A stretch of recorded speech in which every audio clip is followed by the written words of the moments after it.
Futures pointing to a bit of a mixed open coming up this morning, showing a little bit of strength from travel shares, while tech remains under pressure as we digest a big weekend tumble for cryptocurrencies led by Bitcoin, back below 50,000 this morning. Seems to have found a bit of a bottom at this point. We'll talk a little bit about Bitcoin, the weekend move coming up, and some stocks related to that, Coinbase in particular. Down sharply here, pre-markets, HUT as well, HUT off about 8% in pre-market trading. All the mining stocks getting hit pretty hard at this point. More uncertainty surrounding some COVID-19 numbers out over the weekend as well. 13 states now in the U.S. confirming cases of the Omicron variant. Initial data, though, seems to be that cases are very, very mild. So we'll talk a little bit about tech or travel stocks, I should say, trading higher here in the pre-market. Tech, on the other hand, to the downside, as it was back on Friday. If you remember, the NASDAQ led the losses on Friday, down about 2%. When all was said and done, the Fed removing that transitory term from its language when it comes to inflation. More moves to the downside this morning for some tech names, including NVIDIA, I'm watching right now, down 4.5%. Friday's decline also followed that big jobs number miss. If you remember, November jobs coming in 210,000, well below the 573,000 that was expected. It's Monday, December 6th, 2021. TraderTV.live starts now.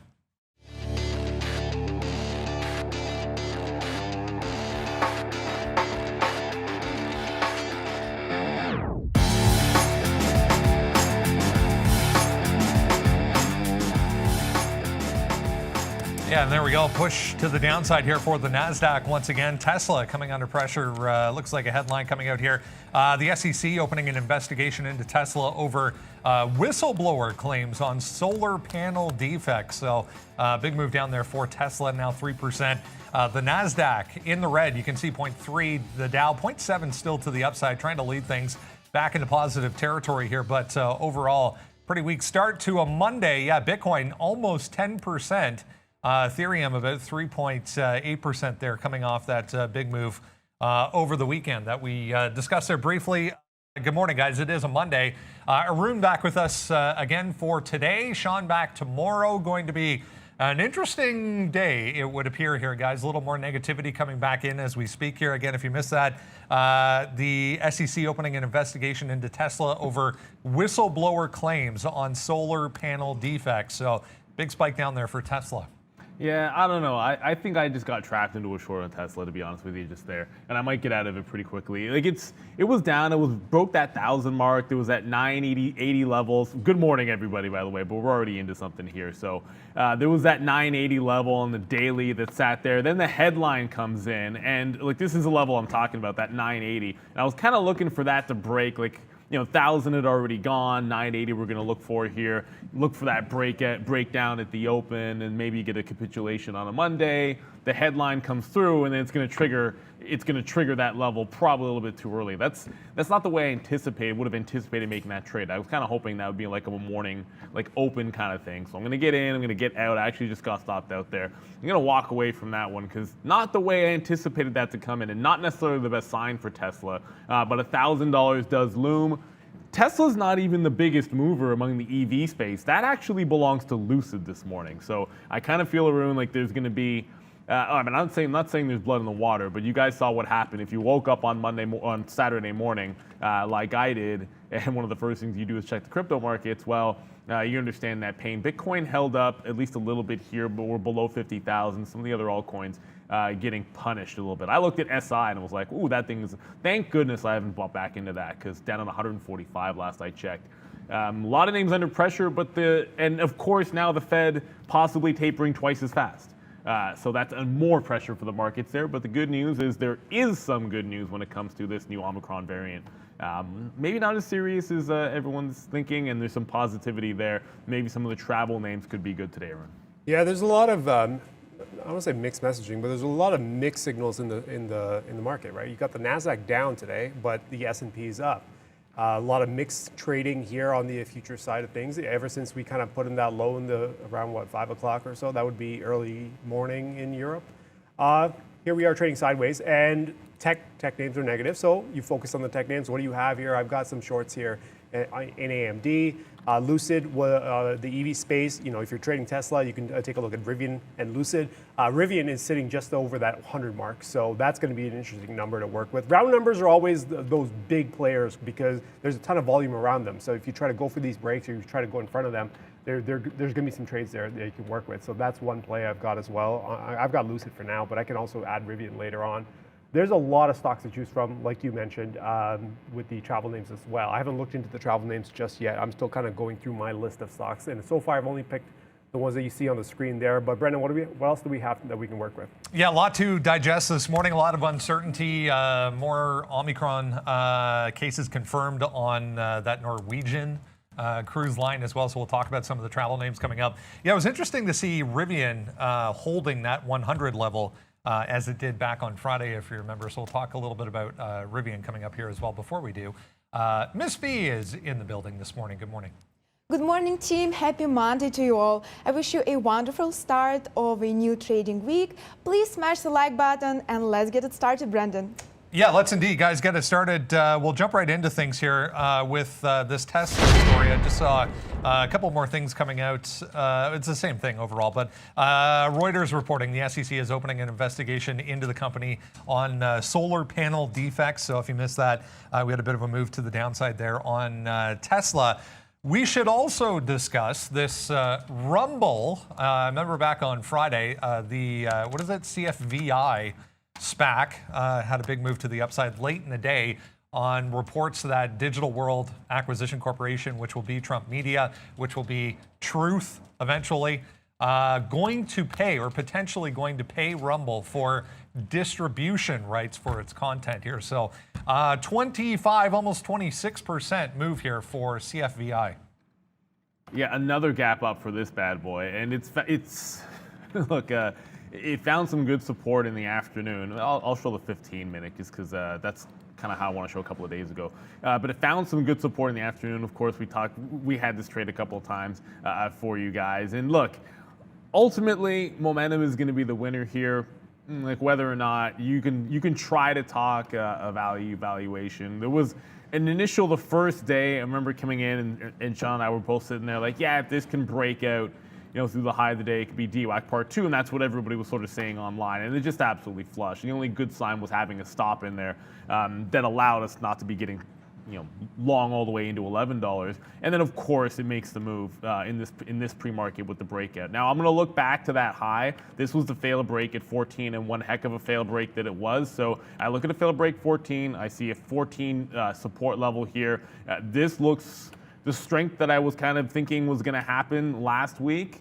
I kind of feel like, okay, let's go back to the well with that one again. It is a pretty low low liquidity name, so you do have to watch out for halts off of the open. But above that 14 price, I think it can be a long for you there. I just think once it gets below, that's a pretty large gap underneath $14, right? So if you take that out, I mean, that's your line in the sand there for a long trade, in my opinion, which it does clarify things, make things a little bit easier. And this is going to be one of those days that, much like last week, like take your profit when it's there. Make sure you have yourself an out. Like if I'm still sitting in like Tesla, like there's no point. I broke that 980. Now it's at like 993. I'm not going to lose twice as much as I have to. I want to check that $1,000 level. I want 6 on DD. If we can get in front of 14 on CFVI, I'd be pretty happy. I'm not in love with the breakout. It's there at 1550. I might do a different approach with the break, which is, not give it as much room, scalp it out. Definitely don't reload in front of it if it takes a 1550 area. Just give it to 15 even, something along those lines. More of a conservative approach to playing the long, unless it's going to be the dip buy.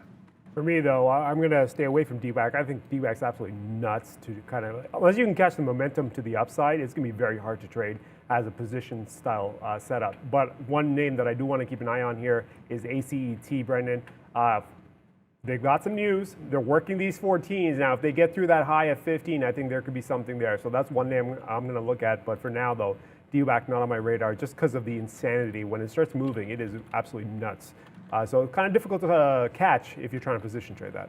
Yeah, DWAC confirming, if you missed it as well, guys, the $1 billion pipe went through. No investors were named, but they did complete that pipe investment for another $1 billion. So positivity surrounding, we should probably mention PHUN back to the upside a little bit this morning, much lower volume surrounding Funware.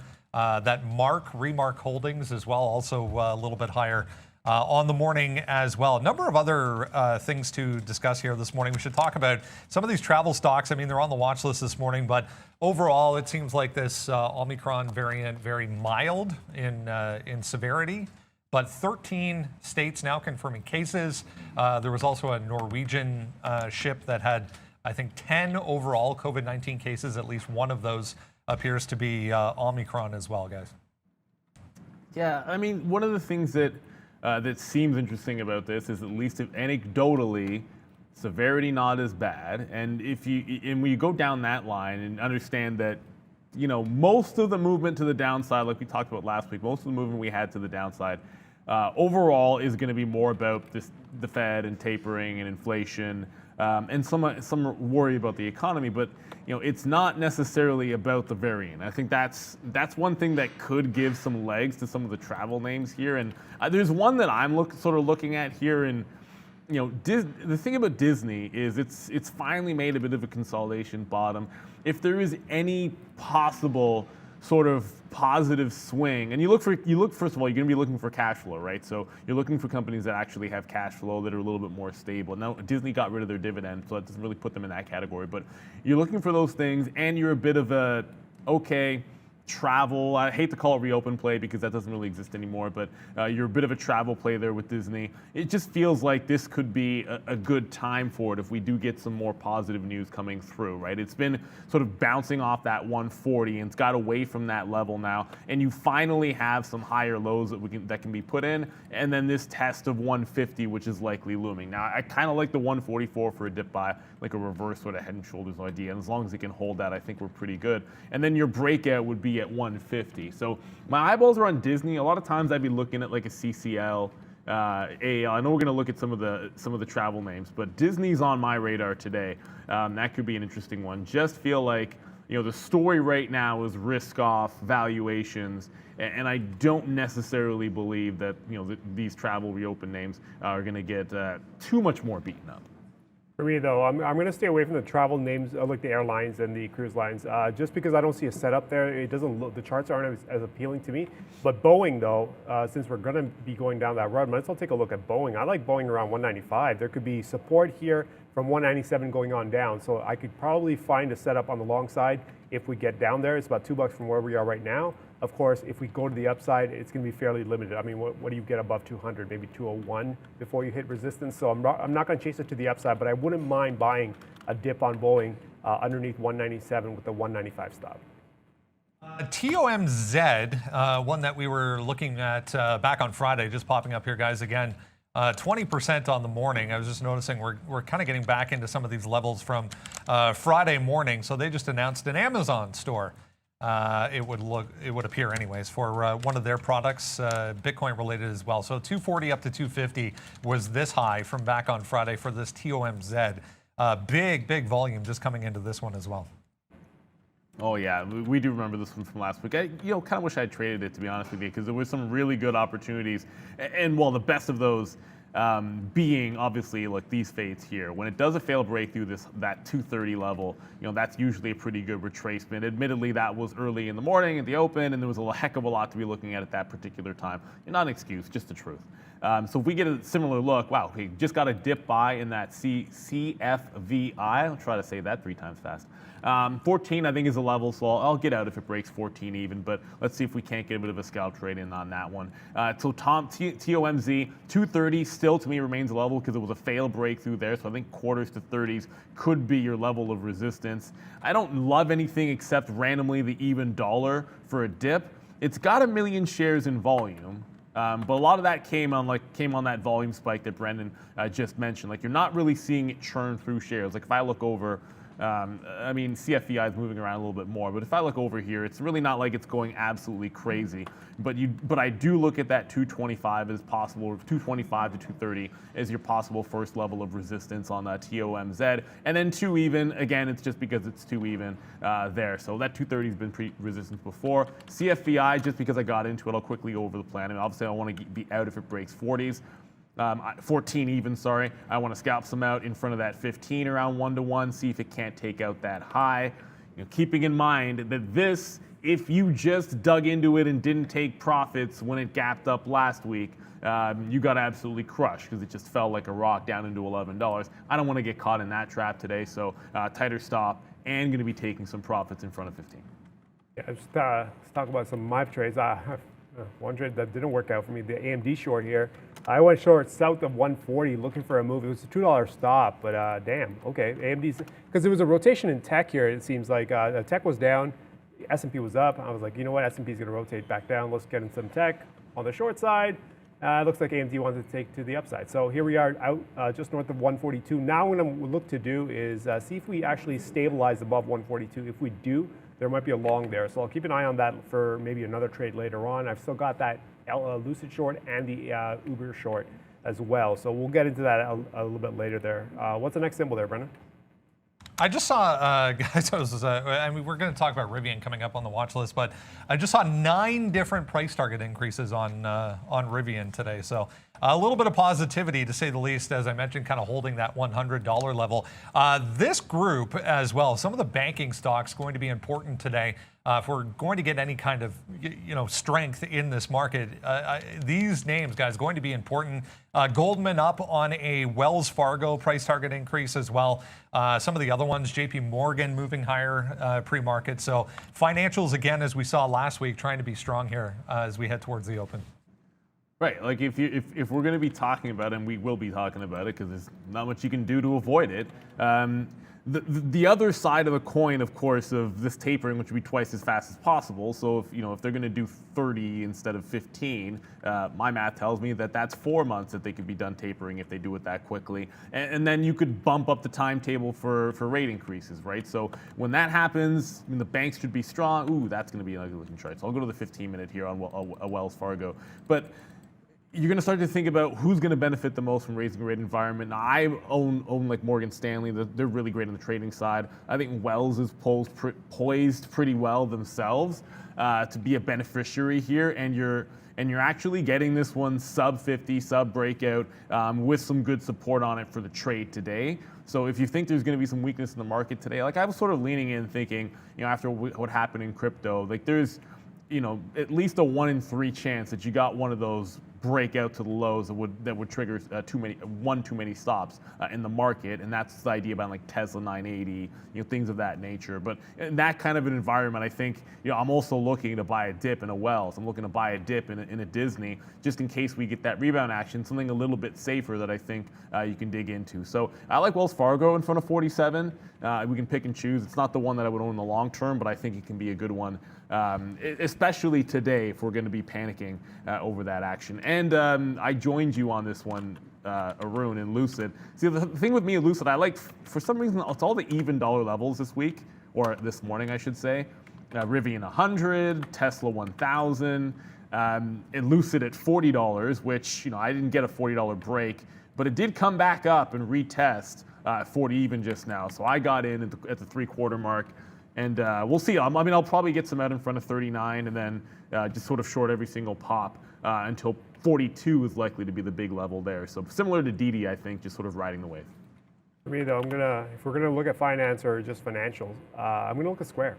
No, it's not Square anymore. It's called Block, right? True. 174 break to the downside. That's the name I'm looking at. It's sitting at 177 and change. If we get through 174, there might be a trade there. Clear down trade from pretty much from what, 215? Here we are, 177. Looks like if we can extend to the downside, there might be another trade there for me there, Brendan, on Square. Yeah, some of these, Square obviously has crypto exposure as well.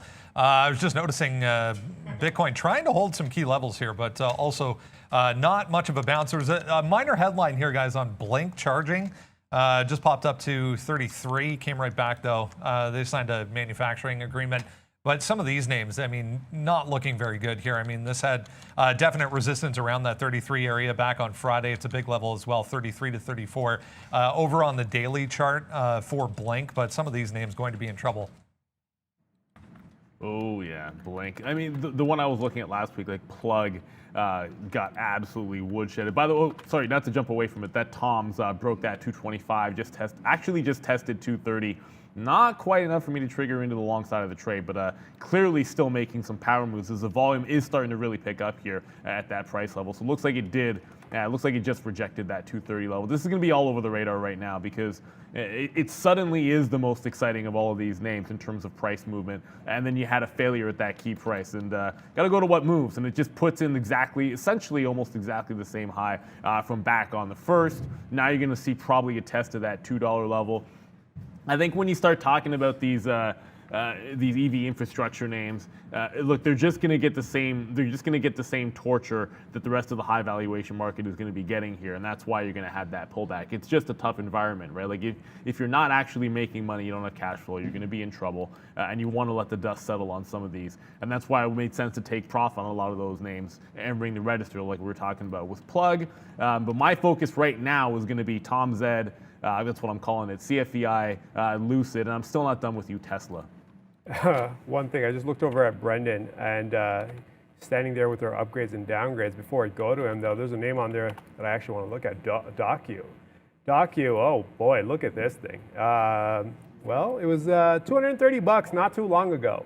And here we are at 130, just in front of 130. We're at 132 right now. So 130 downside move would be another short as well. It'd probably be another leg, right? I mean, where does this thing turn? Maybe 140, north of 140, maybe 145 is where it turns to the upside. Then you can consider possible longs. For now, though, I'm just going to look at DOCU on the short side, just below 130, Brendan. A few of those getting some negative pressure again this morning. Some analyst moves. There it is over there. Wolf Research price target decrease for DocuSign. Chewy, Zscaler, Citigroup to the downside this morning. American Airlines top of the list here. AAL in positive territory still. We'll see what happens. Facebook on here. The Home Depot and Wells Fargo. Home Depot is so strong once again.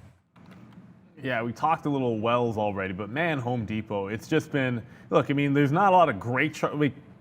The thing about it is, like, I was about to say there's not a lot of great charts out there, but that's because everyone's always looking at those growth stocks and everyone's interested in all these exciting growth names and technology plays.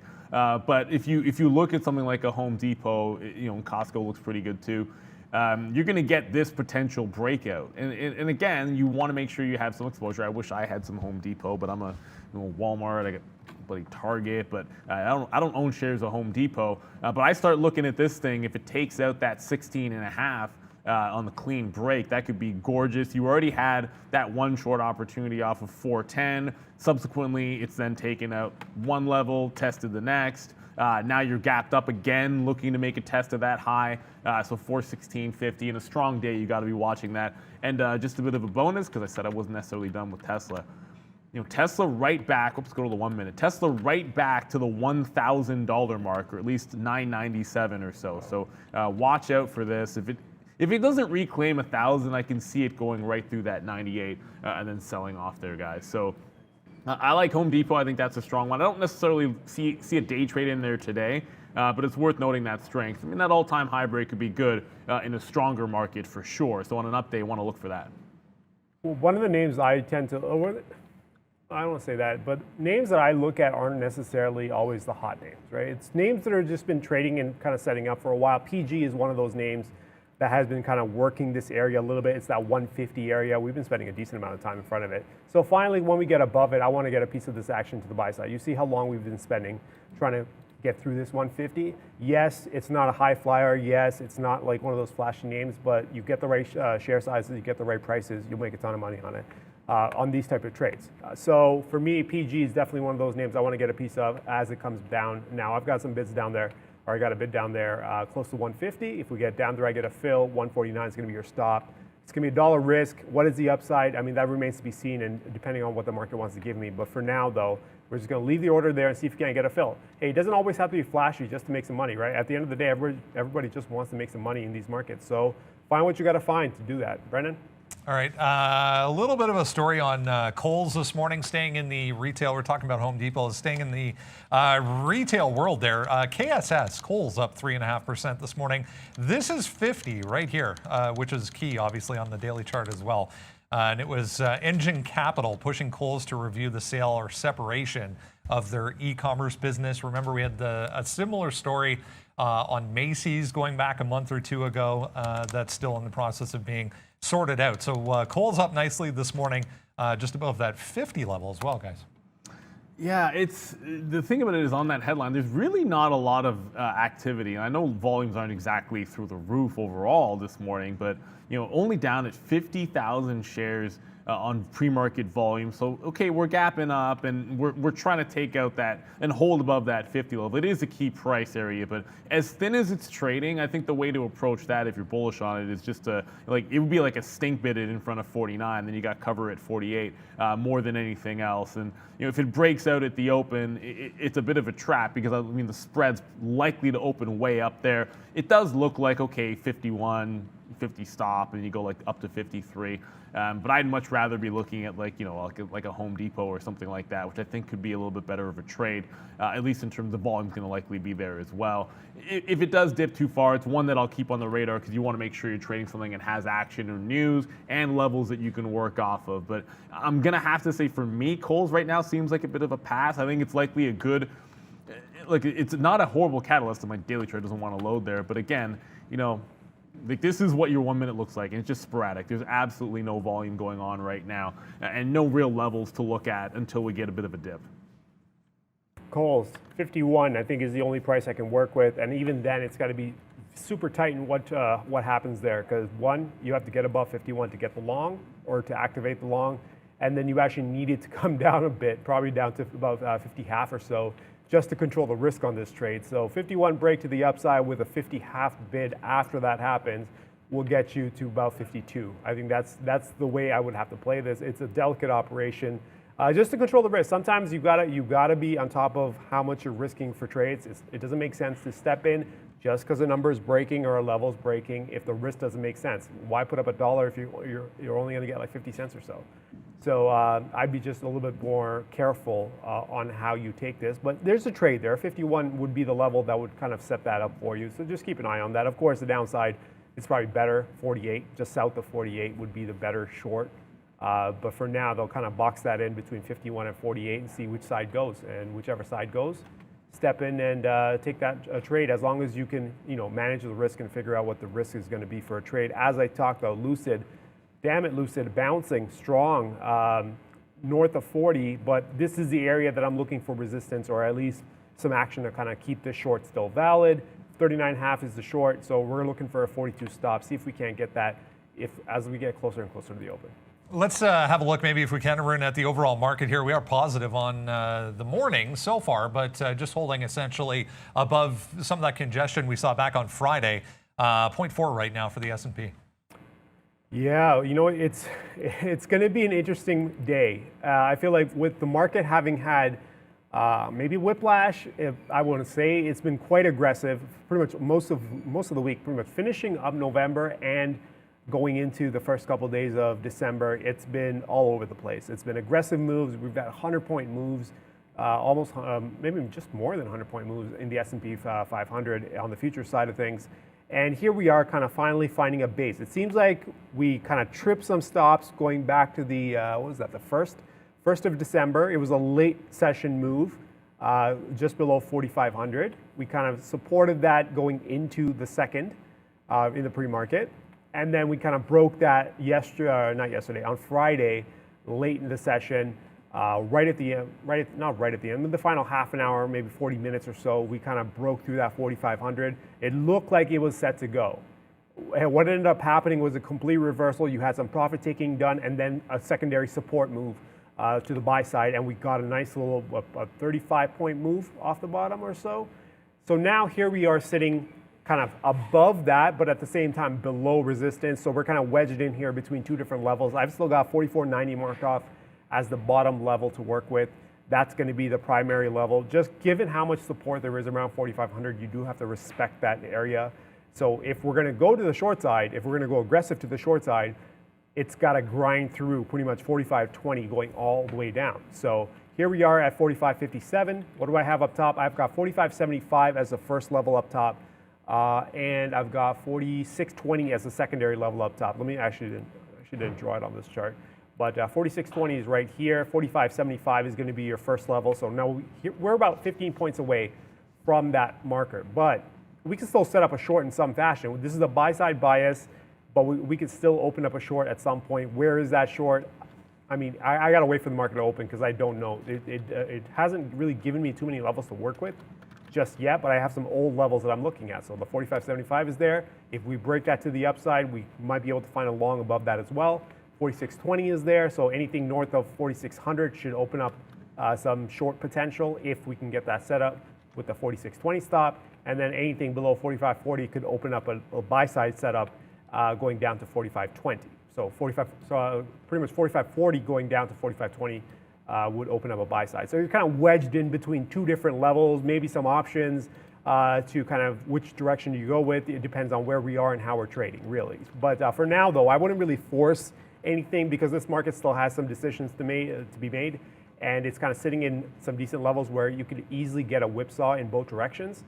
So it's a matter of waiting and being patient, and then see if there's some stock trades to be made. Because the AMD hit that I had earlier, now I'm thinking of flipping this trade because it does look like 140 is going to support this market. So maybe if I can get 142 to confirm that the buy side is still there, there could be a long there.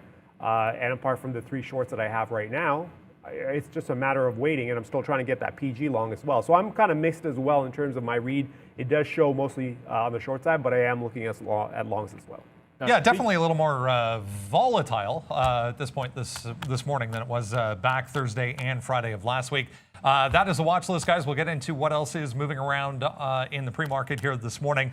This week brought to you by X Sigma. Go to xsigma-trading.com. Everything you need to know in the pre-market brought to you all in one spot for absolutely free every single morning before we come on at 8:30. That's a link. Miss V will help you out with it if you need it in the chat. Let's start with travel stocks because, as we said, a few of these showing a little bit of strength this morning, surprisingly, after 13 states have confirmed at least a single case of this new Omicron variant. The positive on this so far, very, very mild symptoms, which seems to be helping on the positive sentiment side for some of these travel stocks. As I mentioned, though, for me, the travel name, the name that I can consider looking at that the chart makes sense to me is going to be Boeing. And it's going to be Boeing at one specific price. It's going to be that 195 to the downside. Now, I can probably find some other trades if I really started looking, but I feel like there's too many choices to be made. There's a lot of charts you can go through. I've looked at the majority of them. I'm not a fan of the way they're trading. So Boeing, I don't want to spend too much time in just one space, so I'm going to leave Boeing at 195. I'll put an alert out if we get below 197, see if I can't maybe find a long even. But apart from that, I don't think I'm going to spend a whole lot of time in that space apart from Boeing. Yeah, and look, I talked about Disney a little bit, liking that one. It's a pseudo travel name, obviously, down at that 144 level. It looked pretty good. CCL, which is usually the go-to for me, it's just, look, if we're not getting out of this rut and breaking back above like $19, I just don't love it. So you're not likely to see me trade CCL today. If anything, it might even be like a fade off of 19 if it's strong enough to get there. Only 1% up on this news, and it was 0.5% when I sat down. That CFVI, by the way, just to go over some of the trades here, I did get into DD, by the way, 595. So it does retest that 6 even, but CFVI here, it does again fail in front of 15. So this is worth noting. It's like the third time that it's popped up to 15 since 7 a.m. retail came in and sold. Bounced off that 14 level we're long in front of here, and then again failed at 15. So we rang the register a couple of times here in front of 15, anticipating that move. I'm going to have the same stop as before. The closer we get to the open, the less likely I am to just jump on front of the bid at 14 even. I don't want to be adding to it. If we were to fall there now in 5 minutes, I might take it one more time with a better price at like 15s to 20s or something like that with the same stop at 14. Otherwise, we'll just hang on to the last third of this trade. Still do like it for a smaller size, 15.50 break to the upside and scalp that trade out. But it is worth noting, this is now, once again getting a little bit weak up at the top and failing to break out, which is what it did last week. And if you remember, that was a bit of a trap, that long trade at the open. So relatively tight stop, ring the register on profits. That's the way to go for me on CFVI. Trying to hold some levels here as well. 252, a bit of support. Anyways, it would appear at this point in the pre-market. Yeah, Bitcoin still kind of holding below 50,000 right now. 50,000, if you can believe that, after a huge move to the downside on the weekend. 4.6% for Coinbase. We put Coinbase specifically on the watch list this morning, although, I mean, take your pick. Any of these crypto-related stocks under big-time pressure today? I see a chart. I see the Coinbase chart, and I do think there's a trade there. I'm just very hesitant to trade crypto names just because when they get going, and you can just easily get run over. And that's the problem, is that I have so many stocks on my list that I can't, or I'm looking at, that I can't really just focus in on what one stock is doing and how it's trading, just to analyze the situation a bit. I do see the chart though. It's gapped down below 260, so there should be some resistance here around that 258.50 area going up to 260. So you could easily say, oh, let's just go after the gap, which is offer into the gap, look for a fade, and then look for it to kind of break back down. And the stop would have to be north of like 268 or so. It's a $10 risk, which seems kind of high for me to make this kind of a move on a stock like this. So I see the chart, I just don't want to take it. It's just one of those things where I see the trade, I don't want to take it just because I can focus my time and energy on something else, even though this might be huge. But it's just one of those things, it requires way too much work when I have so many choices in front of me. So it's just, you know, I see the chart, I just don't want to do it. Yeah, I mean, I like trading Coinbase at times, to be honest with you. So you do have to watch spot prices. I think you got to be careful with some of these, like your Riots and your Mars and of the world, and make sure that you are very, very closely watching spot prices. And overall, there has been a bit of a rebound, and we're holding a pretty tight. I'm looking at spot prices right now. You're holding a tight range at like 48. 48, 49, it looks like. And if that can hold up like 46, there might be some long opportunities here, right? So, you know, I'm looking at the 250 level in particular on Coinbase. That's got to be it for me. You want to make sure you're not taking out that 46 level on Bitcoin. If that happens, obviously I would throw that one out of the window. And then you're going to have some clean resistance up here at like a 270 level. So it'd probably be like maybe in the middle of my list of things at the open, because, you know, CFDI, Rivian, Tesla, and now this TOMZ, you throw in Lucid, throw in DD. I'm already getting up to like the notion of liking 6, almost 7 names here at the open, which is probably too much, right? So you just got to consider that. And ultimately, one thing, and we talked about this last week, and I just sort of, it was like we were holding that 53,000 level, and I said, man, forget about whether we hold this level Friday afternoon. You always have to worry about the weekends, and just way too much leverage, and it's kind of annoying, the amount of leverage and the effect that has on volatility. But there's no escaping it, right? Like when stops get triggered, it gets way too ugly. And the downside of some of those ETFs that we talk about, like the Purpose Bitcoin ETF or anything that's just going to be traded on normal U.S. market, is you can't make those trades. Like if you're holding that like in a registered account, you can't make that trade over the weekend, right? Like you can't sell it, you can't buy the dip. You got to make sure that you can trade it actively. So there is a yin and a yang to that, obviously. And so as much as I like the Purpose ETFs here in Canada, you got to understand that if you want to take part, and like on Saturday morning when I woke up, it's like, oh, you can get a dip here. You know, you can't do that unless you're actually trading, whether you want to do on Kraken, Coinbase, whatever you like. Ultimately, it doesn't really matter. It's just the simple fact that you need to be actively able to trade on weekends if you want to catch some of these moves. Yeah, well said. Definitely, you know, it's not something we haven't seen before in Bitcoin, but where it will come to an end is still up in the air, obviously.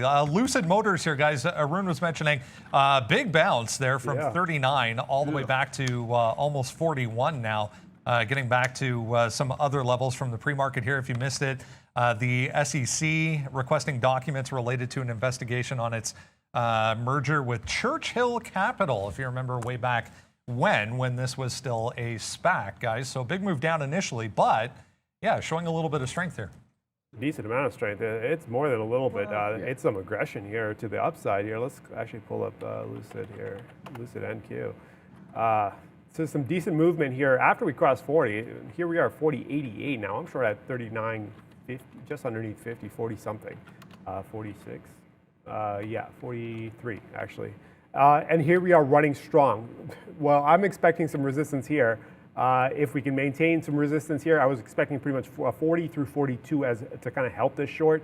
If we don't get it, can you flip this trade is the question. Remember, I'm looking to flip AMD as well to the buy side, given the kind of strength you're getting there. can you flip this to flip this? If this goes bad, can I flip it? And that remains to be seen how we try to break 42. The answer is yes. I'm actually looking to I'm open to the idea of flipping this trade.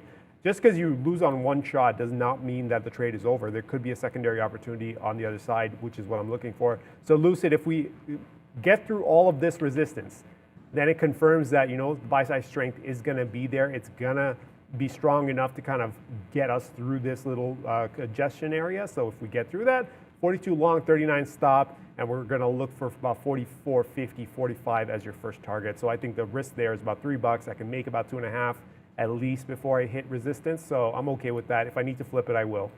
Yeah, I mean, I'm not going to the flip side of the trade. I'm in the same thing, but I'm looking to add one time here if we get a test. In pre-market trade, if we hold a 42 level on the open, this is my 15-minute chart, show you the support down just above that 42 level, and then what we're looking at here with that 42. So if we get a bounce a little bit higher, test 42 at the open, fail to break through, then I want to be reloading this trade, hopefully somewhere around 41. And then we jump back into this one and then see how far it can go. As long as it's below 42, I like the short side of the trade. An unrelated name. They're both EV names.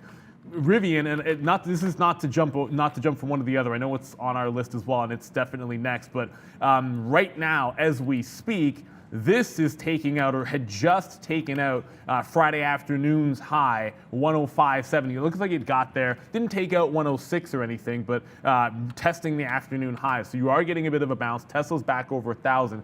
So when I note that, and the fact that we're still $1.50 away from the resistance level on Lucid, despite Tesla taking 1,000 right now, Rivian taking out Friday afternoon's high right now, obviously, Lucid's got its own story with the investigation, and it's down a heck of a lot more. But that's a bit of an encouraging sign for the short side of that trade, if these are going to be trying to break out at the same moment there. And if I see Rivian 112.50, 110 to 112.50, these levels look pretty good to me. There's CFVI, so. This is probably trying to learn the lesson from Friday's action, or I guess it would have been Thursday's action. I'm not gonna dig too deep on this one. We took 2/3 out for profit, but when you took out this level on Thursday on the failed breakout, you saw how ugly this thing was. It dropped like 25%, and you were just caught left holding the bag. So I'm not going to have that happen to me. We said the stop would be at 14. We stopped out there. We're gonna take the hit. Don't mind it because we took our profits, and I'm trying to learn that lesson of if it doesn't want to pop, it's trapped a lot of people in the long trade, and it can get really, really ugly. And you'd much rather find a really good bottom. Now, if it can make a bottom down at around $12, fantastic. This down now sets itself up for me. Not a reversal short right at 14 even, but any kind of pop into the open, I can start shorting off of that 15 level to be sure. So in and out on CFVI, noting that relative weakness there in Lucid, at least for a time being, with the Rivian breaking the high. And one more for you, not to jump on these, because I just got a fill on DT. So this one will work out pretty well. Give me that $6 level. Got in at 595, right back down to 580. So I mean, if DT does what it did what it did yesterday or on Friday, then it's basically short every single pop. That $6 level was a monster level all afternoon. I'll short in front of that until it breaks. Yeah, interesting look for DT once again. Wow, what a move to the downside. If you missed it on Rivian, guys, 9, count them, 9 different analysts with price target increases on Rivian, as Neil was mentioning there. Just taking out pre-market highs here, 100, big level from Friday, holding as well as support. Let's go to NVIDIA, though, down another 4% this morning on top of what we saw on Friday. All of the chip makers, if you remember, under big time pressure on Friday. The FTC suing to block the ARM deal. We talked about that. It was actually Thursday. That came out last week. So it was under pressure on Thursday. It was under pressure Friday. Here we go again for NVIDIA. NVIDIA has been one of those trades, actually. We've been, I kind of marked off and kind of like boxed it in between two different levels. It was a 298 up top. It was 290 even down below. So if we got below 290, there'd be a short. If we got above 298, there'd be a long. Well, we kind of worked through 298. I was like, oh yeah, maybe there's a long there. But then I was trying to figure out the risk on this trade. I was like, I don't know if I want to put up the $8 risk, given what we have around 302 going up to 304 and change, or even 306 really. So there's a decent amount of resistance above 300 where it kind of makes me hesitate on that long. Although I think the long is there, it's just given how much risk needs to be put on just to take this trade, I'm not sure I actually want to step in to kind of do it. So for me, I'm just going to kind of wait this out, see if it gets back underneath 296 and starts to find a bid. If that's something that happens, then there could be a shot there. Around 296, I can justify the shot, right? Because around 296, I'm putting up 290, so $6 there in risk. And then if I can get it to 302, it's about $6. So I can get a 1-to-1 risk-reward ratio on this long if we can get it below a certain price. It's just one of those things where the trade is kind of there, but at the same time, can you justify the risk? And I'm not sure I can justify the risk on this NVIDIA trade because it does look like there's a rotation here in the tech world. NASDAQ was negative when the S&P was positive, and now NASDAQ has turned positive as well. S&P now at 62. We're about 13, 14 points away from that level that I marked off. There could still be a short, of course, but the momentum is clearly to the buy side, so we have to respect that. And it looks like tech is also coming around. So it's taking AMD with it. It's taking NVIDIA with it. I imagine the Apples and the Amazons and the Facebooks of the world are also going with the tech world. So I'd be very, very careful on jumping right now. But I'm sure there's other names we can actually look at that I can work with. Yeah, I mean, just joining Brendan, us quickly. Yeah, sure. The only thing I wanted to add, because I don't think we're going to get to it, is Marvel, sorry, I should say. I'm a comic guy, so I always jump to that. Marvel, which had the blowout earnings on Friday, it's got this nice lower high level here at about 84.5, 84.60, which looks pretty juicy for potential break. If we're flipping to the buy side, that stock gapped up and then proceeded to sell off for the majority of the morning, and then it caught a bid at $80 or just in front of $80. I think that's your support level on Marvel. It's not heavily traded pre-market, but this was earnings last week, so I think it'll be solid for a couple of days. And it sets up for an 84.60 break. It sets up for 80 dip buy. In the event that we have rotated, like everyone said, possibly to the buy side for some tech, let's not forget that Marvel had fantastic earnings and a blowout. They were, of course, on our watch list, and we talked all about them last week. But I didn't find my way into a trade because it couldn't really sustain any kind of a move, and it didn't really get close enough to that 80 level for me to get in later on in the morning. But I'll play the break at 84.60. I'll play the dip at $80 on Marvel today. Another one of the smaller ones, TSM as well, Taiwan Semiconductor, showing some strength here, guys, pre-market, that has been over the last week or so in relation to some of the other ones. So worth a note for Taiwan Semiconductor. CF Acquisition Corporation. We mentioned the news already, guys. If you're just joining us, a lot of people are. It's great to see everyone this morning. About 12 or so minutes to go here, guys, for CFVI. We had a break of 14 to the downside there. Back on Friday afternoon, Truth, which is the Trump media, social media potential platform, saying that potentially could pay Rumble for distribution of content, which caused quite the move into the close on Friday, and a huge gap up here for CFVI this morning. Yeah, and it just feels like it should have been a fade. Now, if you look at it, when it actually faded last week on Thursday with a failed break, it was at 9:30, and I kind of came into this cautiously thinking about that long, cautiously taking the long, getting our profit, and then having the 14 stop. But what I wasn't looking for was the rollover short until 9:30. Why? Because you got a pop fail 9:30 and then the flush in, and this is kind of like the same move I was looking to make today. And it seems like it's only going to go down from 14. So I don't want to completely abandon the plan with 10 minutes to go with the open, but the first sign of strength, I want to be getting into a short on this. Maybe I should have already reversed. It's kind of feeling obvious now that that's clearly the case, but it is what it is. Like, that wasn't the plan of action that I had for CFVI. I was looking to short a pop at the open. It does not necessarily look like we're going to get it here today, but if it's going to, fair enough. I'll wait around for it. I'll probably try to get in somewhere between 14 and 14.50. Otherwise, let's say we drop another 20 or 30 cents, it might be the 14 level that I'm using at the open, right? But it's wherever it pops to. For now, it still feels like I'd want it above $14, but that's seeming less and less likely the closer we get to the open here. Yeah, I'm going to leave you to trade CFVI because, well, it's just absolutely nuts the way it's been moving. I'm not sure how you can actually, let me pull up these charts. My charts are having issues there. There's only one way to go, and I imagine if I want, right now, the way it's playing around between 14 and 15, you got to go for the short side, right? I imagine you got to pay for shorts, Neil. Is that true? I imagine. I don't think we did. No? I don't think we did. Okay, so I should test that out. But the stop is top end is about 16.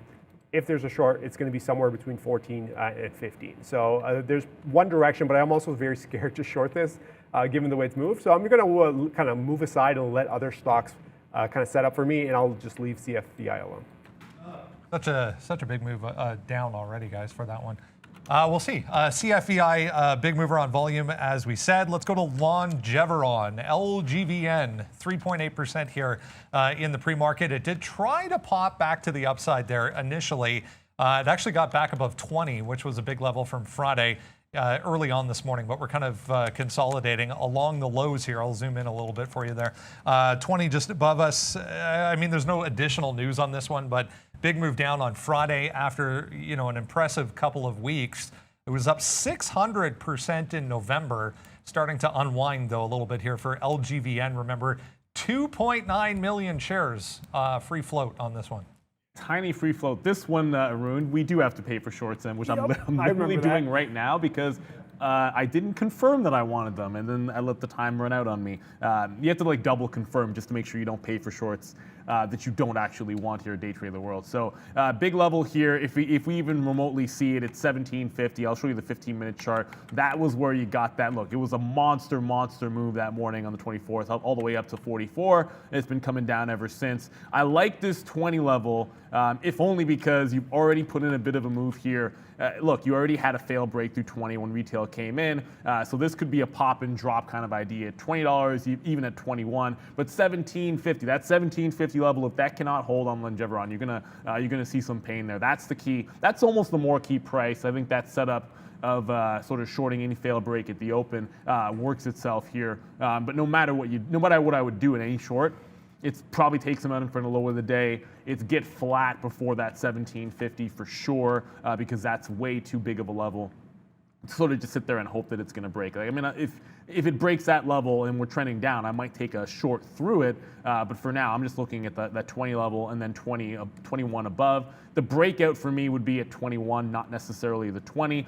Pre-market volume, not that big, so a bit disappointing on the pre-market volume tip. CFVI holding up around that 14, so might still be able to get that one when all is said and done. For me, LGVN is a big nope. I got to pay for the shorts, and odds are it's going to be one of those trades where if I pay for shorts, and this is why I don't pay for shorts, apart from the free shorts that we have, the issue I have with pay for shorts is that once I pay for them, I know it's coming out of my account. So now I'm going to try to make that money back. And if I have the freedom to do whatever I want, short whenever, then I'm kind of, I kind of trade better than versus in my head, I got to realize that, you know what, I paid extra to take this opportunity, and then I'm going to focus on trying to get that back. So it's more of a self-control thing for me. So that's why I don't pay for shorts. No other reason apart from that. But somebody wanted to look at the imbalances real quick. Here we are. These are the imbalances, the New York imbalances. NASDAQ ones come out soon, a few minutes. And what do we have right now? CCL on the buy side, 378K. DD on the sell side, 373. Palantir, 356. And then BSIG buy side, 300K. And that's all we got. They're not big. It's not expected. Unless there's an index event, you're not going to see these things actually be massive. Last week, you may have seen some abnormally large ones in the mornings, but for now, though, I think it's going to be back to normal, and these imbalances are back to kind of being somewhat small at the open. Brendan? All right, TOMZ, quickly, we mentioned popping up on another positive headline similar to Friday into the exact same levels as Friday. So when I looked at this initially, our executions were showing on Friday. They are now not. Same exact trade, so 220 and then 240, 250 at the top there. So 220, 240, 250, same exact trade as Friday, down to 180. I'm going to try and hold a little bit more of this as this thing just faded off all day on Friday, but already, well, we'll call it more than halfway back, guys, for TOMZ. Yeah, you like to be able to rinse and repeat those trades when you can. Another one from the down at the bottom of the watch list is going to be this Adicet Bio ACET. They got positive interim data on a clinical trial, up 40%. Volume pretty good at 6 million. holding a higher consolidation here, holding a consolidation, lower consolidation off of a 15 even. I mean, literally 15, like these levels. Sometimes it's like it goes right to $15 and reverses because of course it does, right?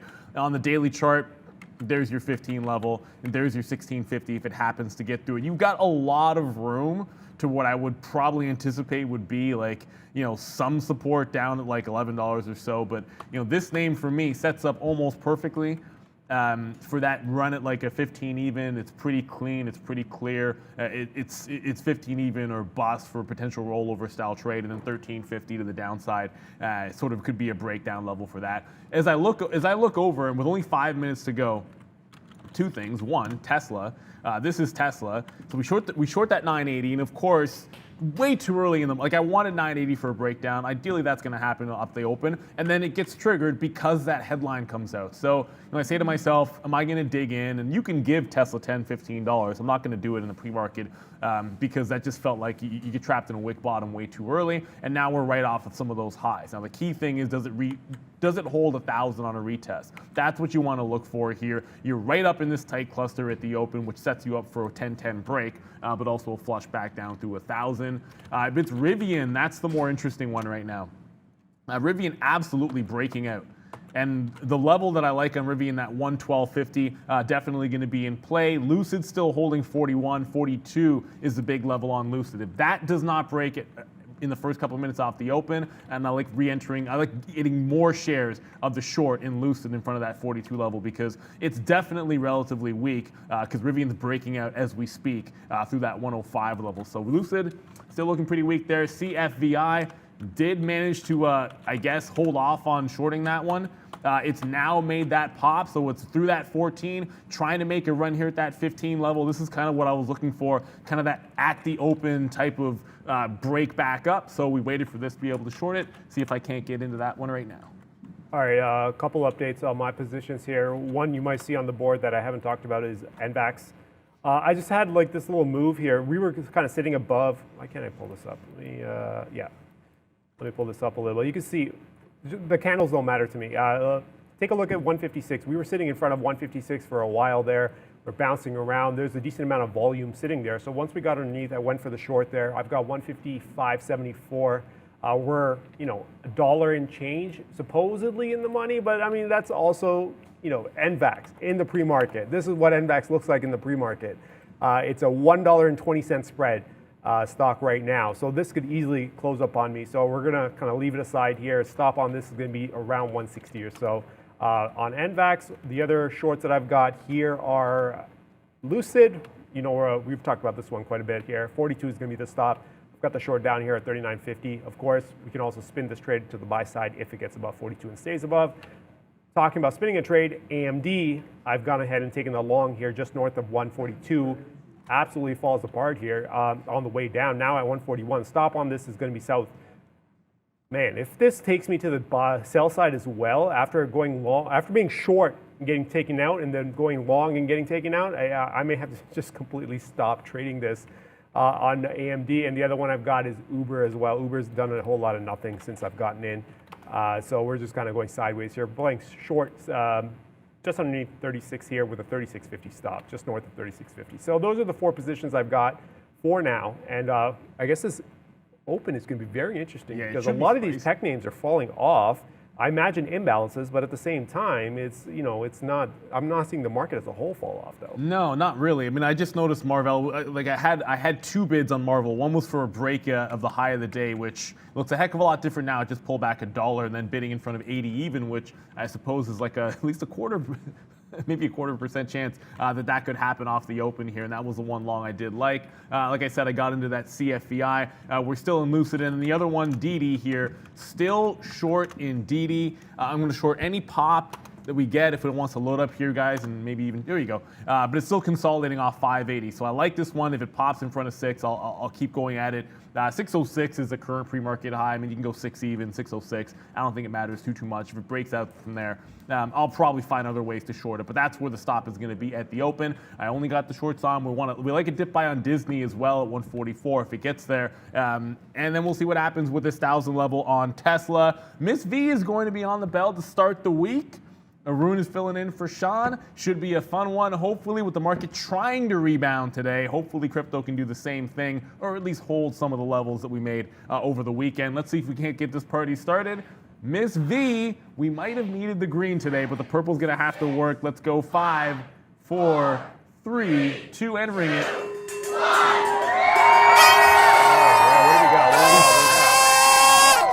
AMD, nope, still waiting on AMD to come through. Okay, there goes NVAX. NVAX taking off to the downside towards 150 now. That's a good sign. My bid is just below 150 actually, just because I want to see if stops go off below 150. I want to get a caught in the swipe on the downside. So see if I can bid my way out there.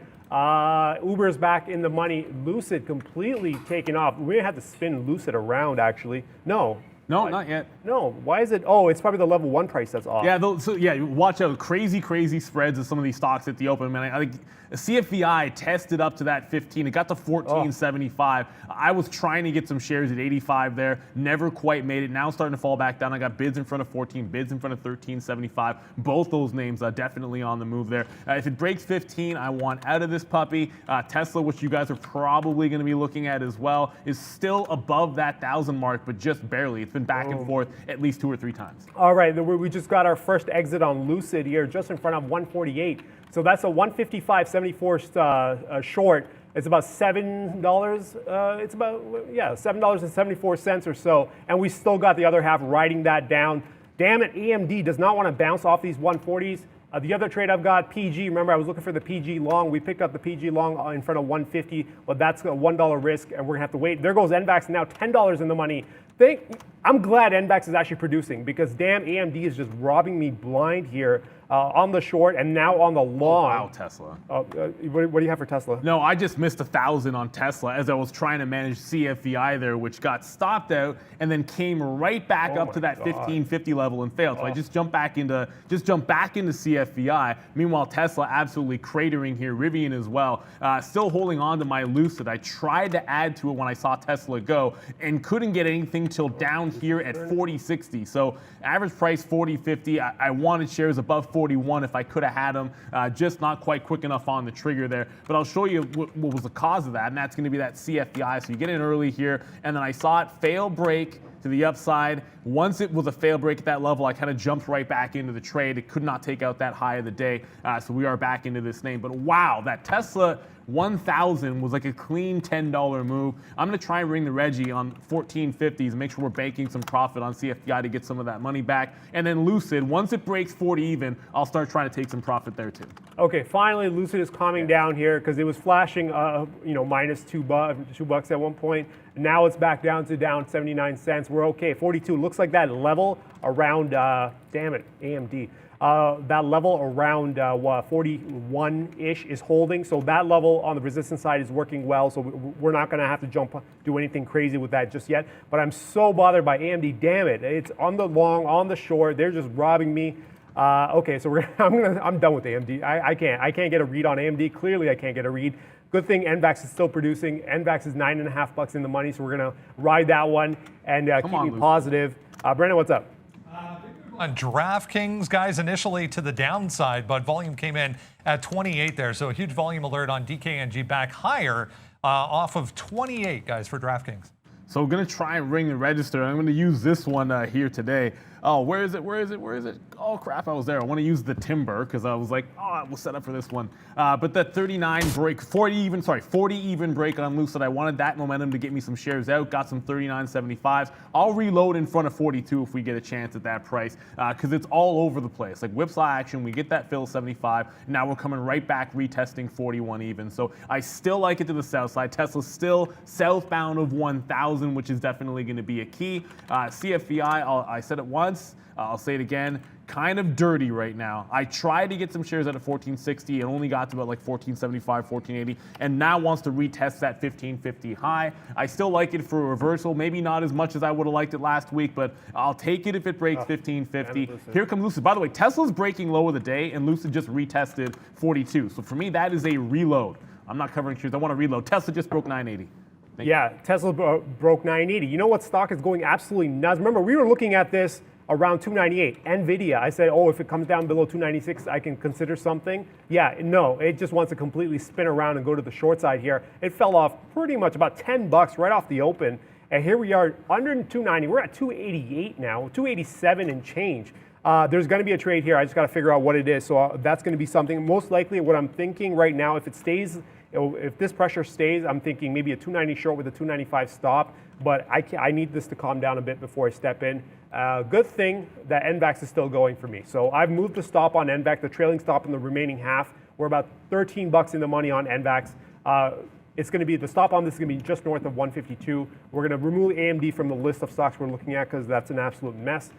PG is working well. See, I didn't think PG would be going this well, $1 and change, because it was such a slow stock. Wow. It's just took its time. So I thought it was going to take some time to get that $1. We put up $1 in risk. Here goes PG, $1.20 in the money now. And Lucid, again, calming down around that 41 and change. And I hear a lot of hype about Tesla. What's going on? I just added to my Lucid again because of Tesla's move to the downside. Like, get too early, man. That's the problem. Not pre-market. Don't take 980 pre-market. Now Tesla 965. So I added to Lucid, giving me a 41 average price. I just took some more profit on Tesla. It looks like this is a bit of a jaw-dropping moment, and it's pie in my face. I should have had that 1,000 level when it got reclaimed. I don't have it. Instead, it's Lucid that we're basically rinsing and repeating around this 41.50 area, and it's looking pretty good so far, so I can't complain about that trade, but wowzers, Tesla getting woodshedded here. That CFVI, which we did get that reload into, again, it was that fail break, couldn't take out that high of the day. I jumped in back into the position at 15.10 when I got shaken out. If it breaks VWAP, I'm in front of 14.50 for a first level here, but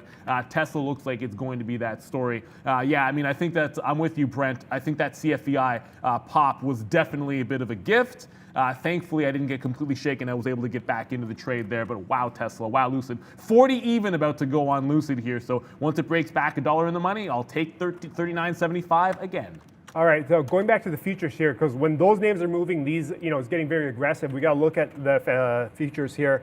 Obviously, tech, actually, you know what? I'm not even going to look at the S&P. S&P levels, you guys know, 45.20, 45, what is it up top? 45.75 up top. So we're kind of wedged in here. We're waiting for that. Tech, though, the S&P, or the NASDAQ futures, the NASDAQ 100, oh boy. Okay, I remember it was negative to start. When I came on, I was like, oh, it's negative to start. And then we flipped positive.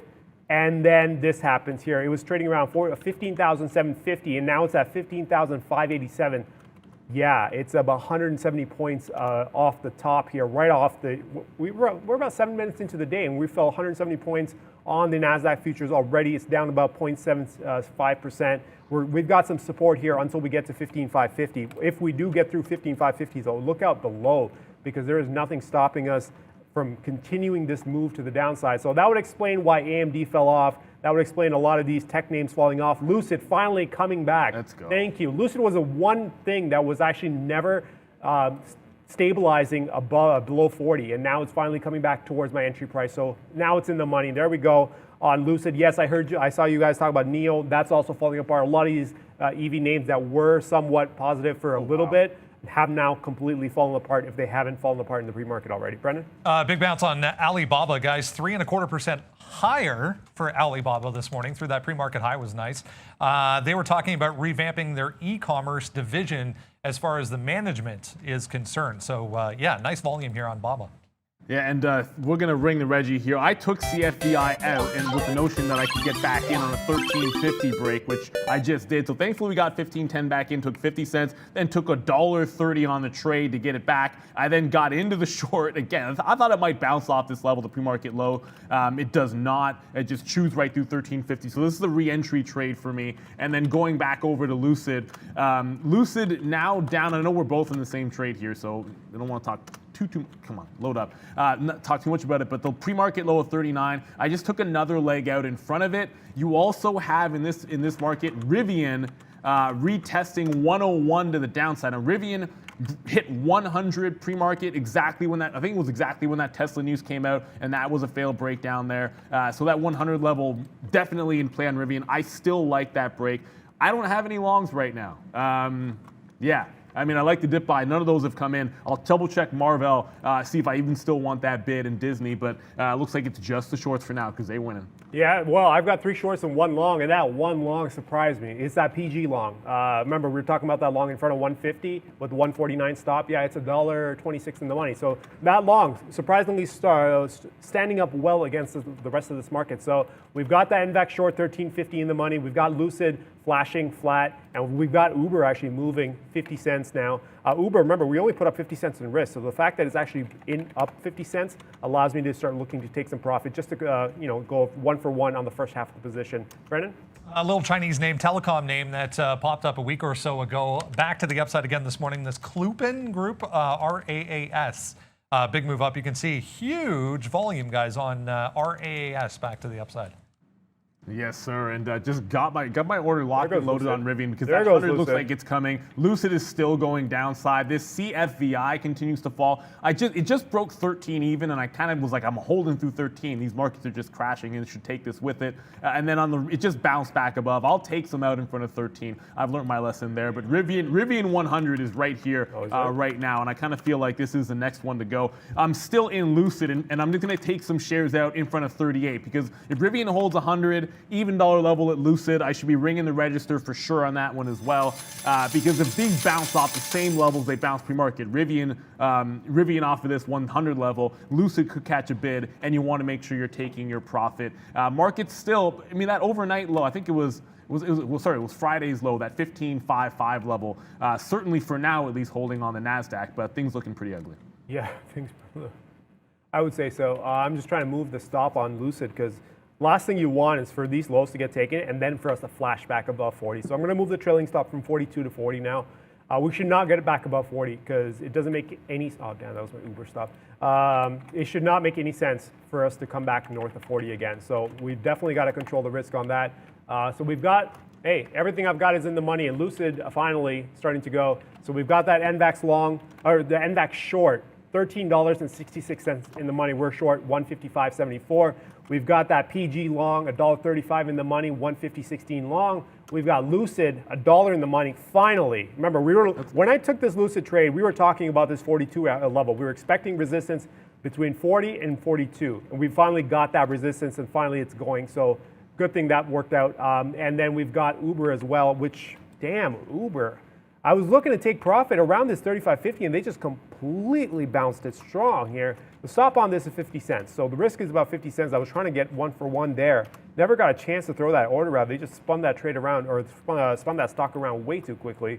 I'm going to leave it as is because the target should be 35.50. There's no reason to jump out of this just because it came back.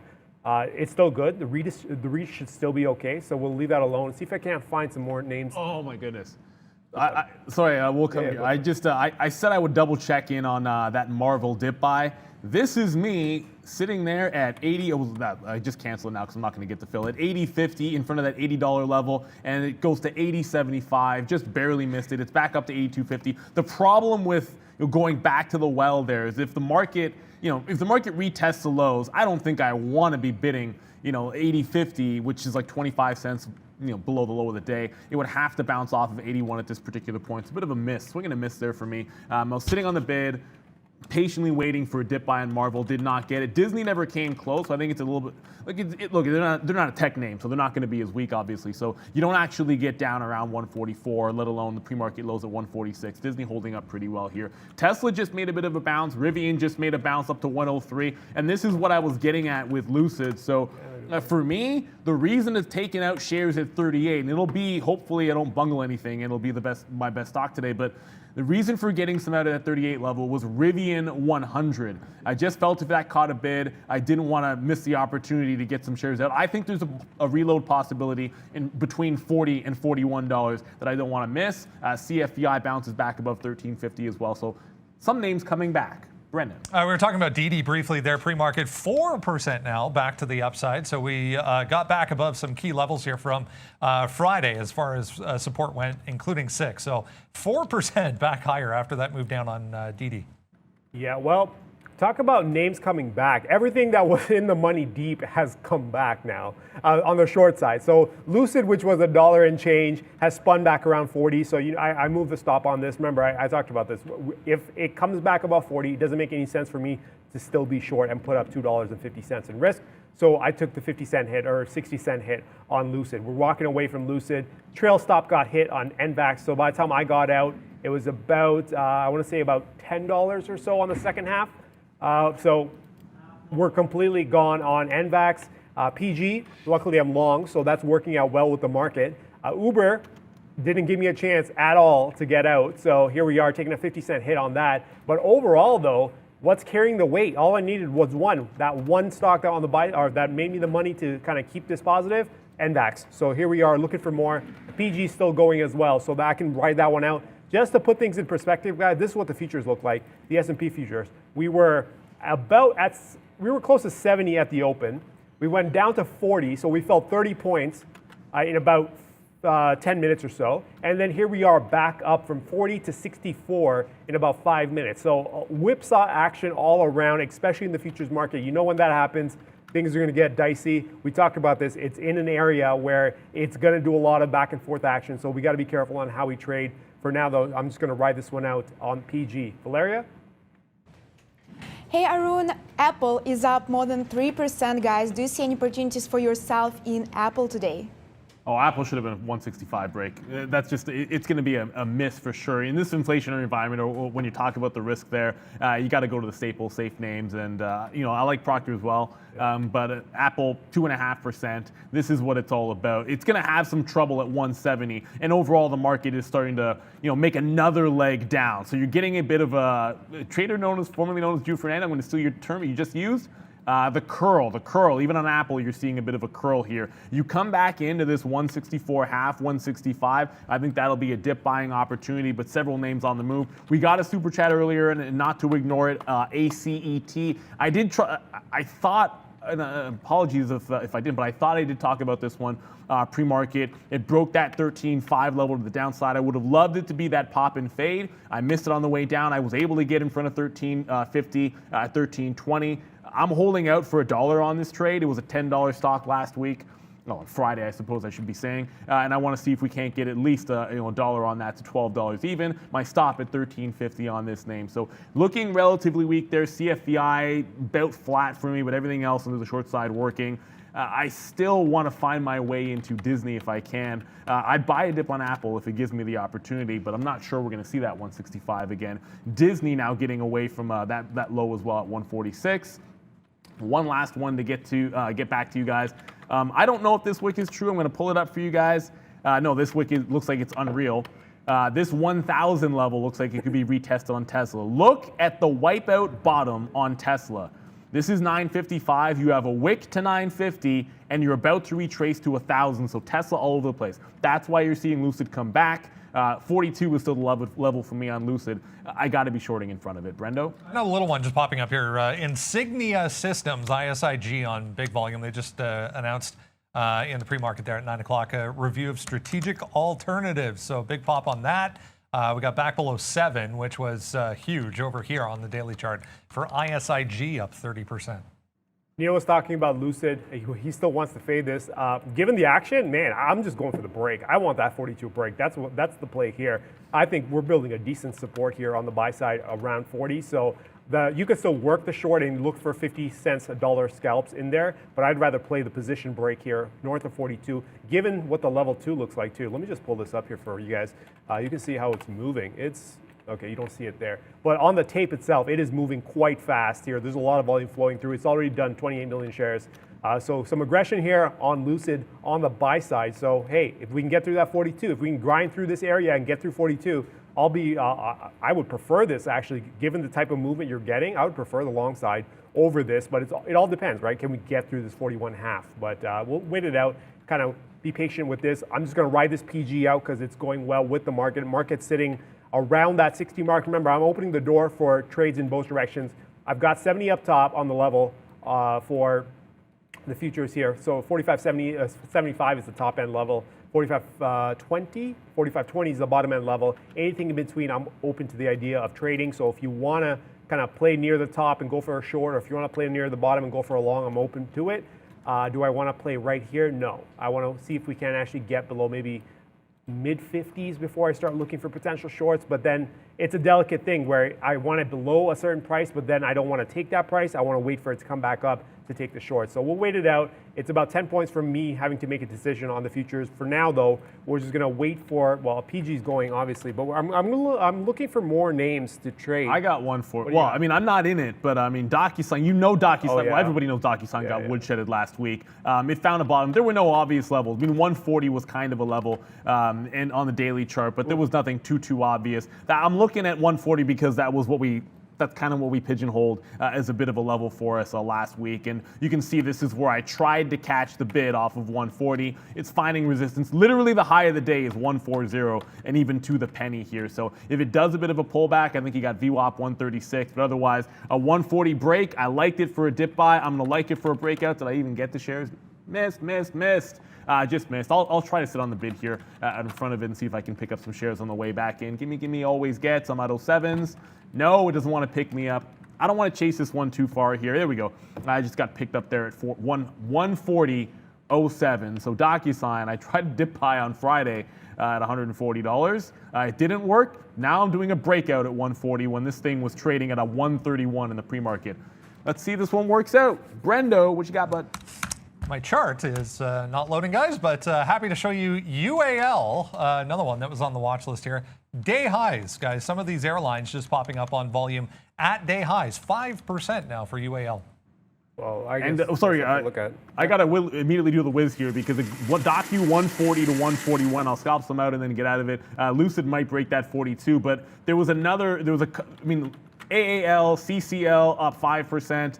You're getting some monster moves here. And again, you got to watch it, these sort of reopen style names. I hate calling them that, but the travel names, super strong because this ain't about, this market downside in the tech is not about Omicron, right? So I think that's where you're getting some of the strength here. $18 being tested on CCL as we speak. This is why I'm kind of sitting TCCL out. Look at the cluster on the daily right around this $18 range. It needs to break out of here. 1806 or 1810 or so is the actual high, but it's got to get through some of these levels, and even then you have like an 1850 which stands in its way. So I think some room to be had in CCL, so it might be better for a dip buy in my opinion, or waiting for it to actually take 1850.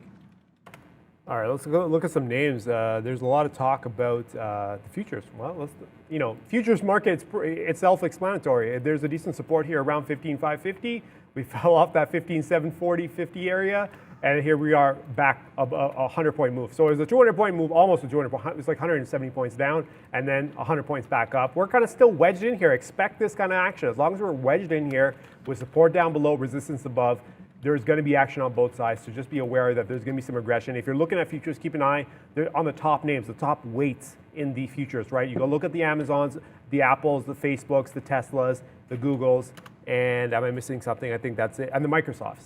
Those are the top weights. So if the future is going to move, those names have to go with them as well. Those control, in the NASDAQ especially, those 6 control 40% of the index. So just be aware those names will move move the futures as a whole. Brendan?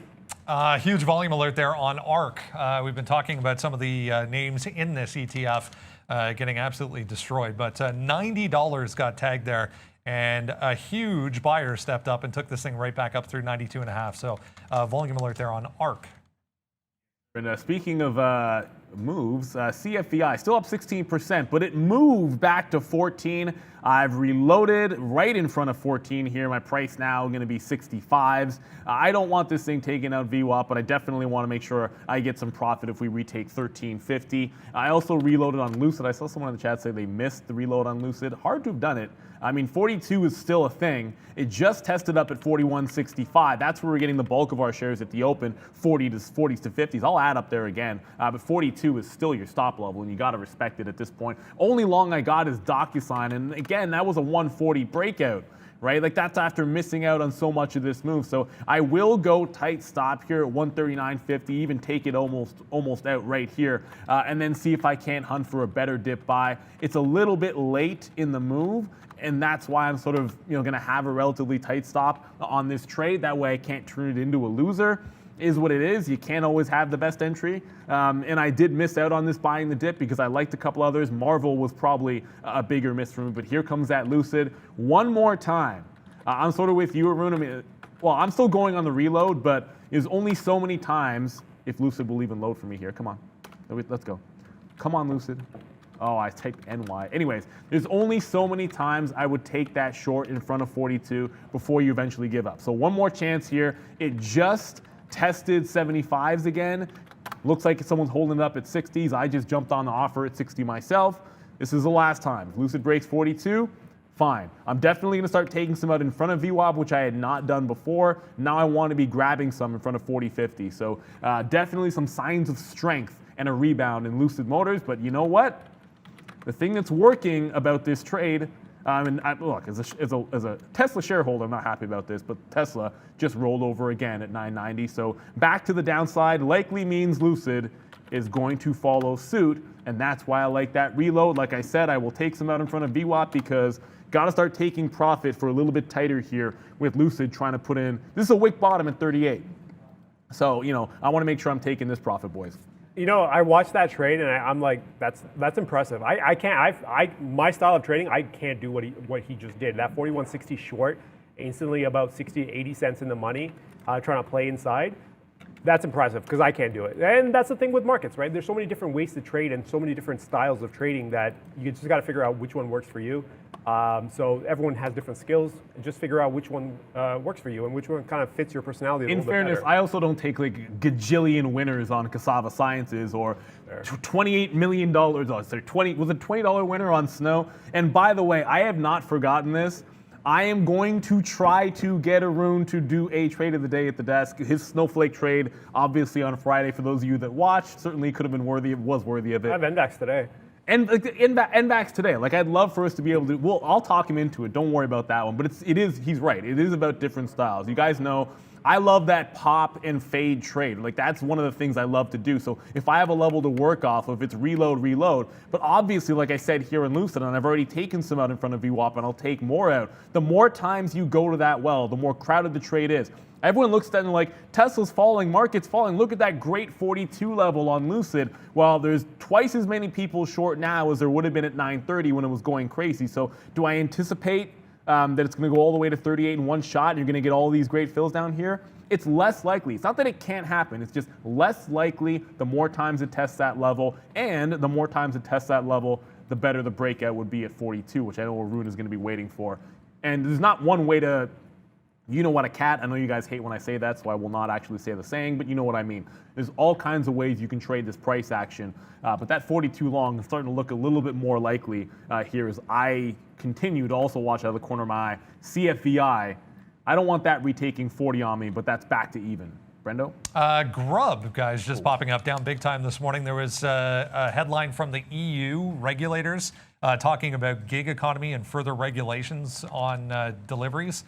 Food delivery services. So Grubhub down, obviously owned by Just Eat Takeaway. So a big pop here to the upside, back to pre-market levels on volume for Grub.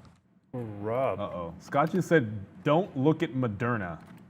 Usually that means we missed a monster trade. So should I not look at it? Is that right? Is that what you're saying? I just got to fill there, again, in front of...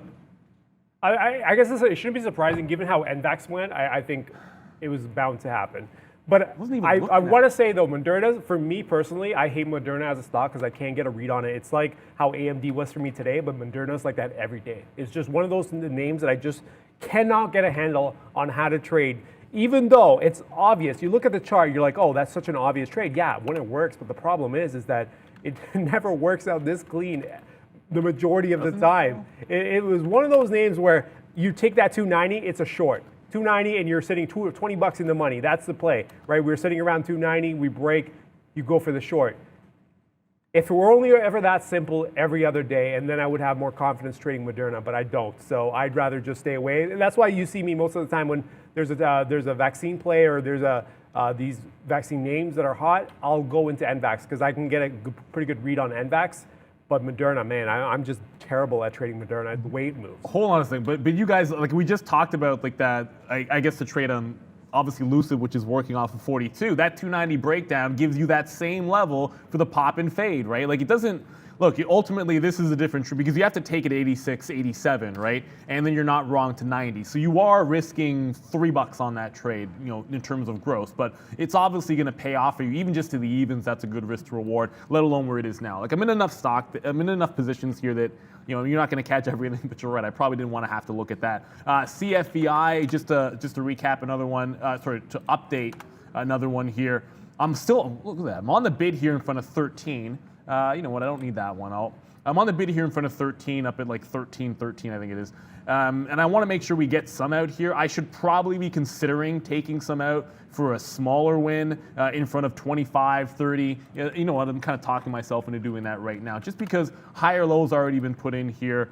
I don't want this to start running on me. You know what this stock can do if it gets going. I want to make sure we're banking on that short.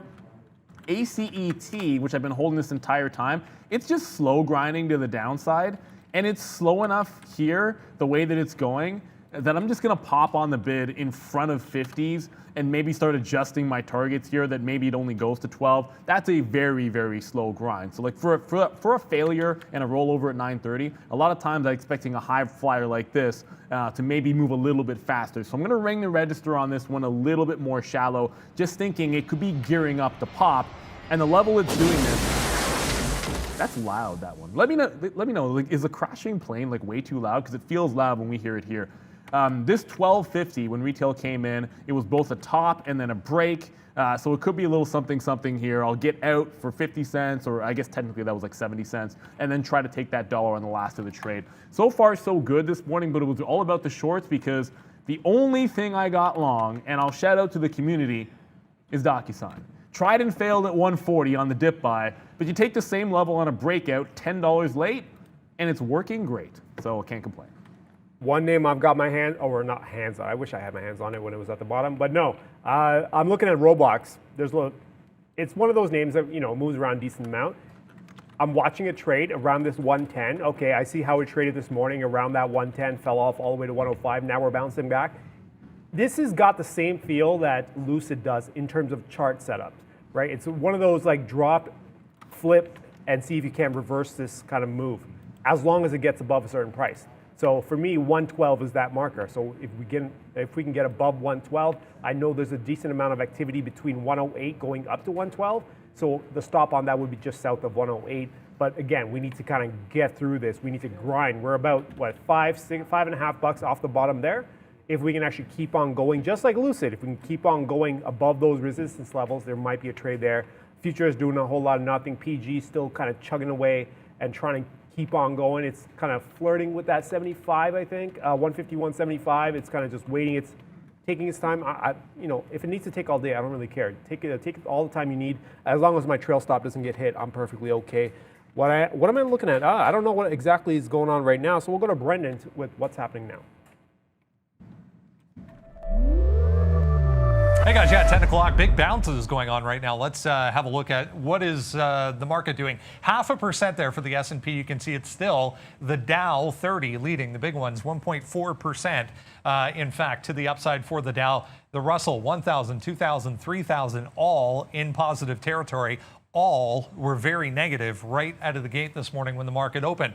The NASDAQ in the red still, but it has been worse so far today. It's the 100, the worst off there, 0.4%, 0.3 for the composite.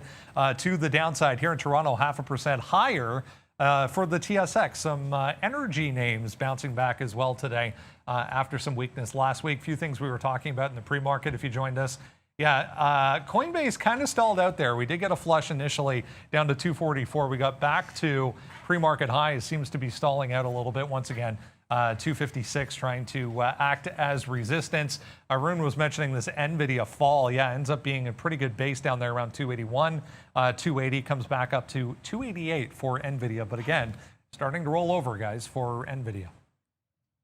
So it's been, look, I'm not going to complain necessarily about the morning, but I will say this. I shorted 980 on Tesla and lost.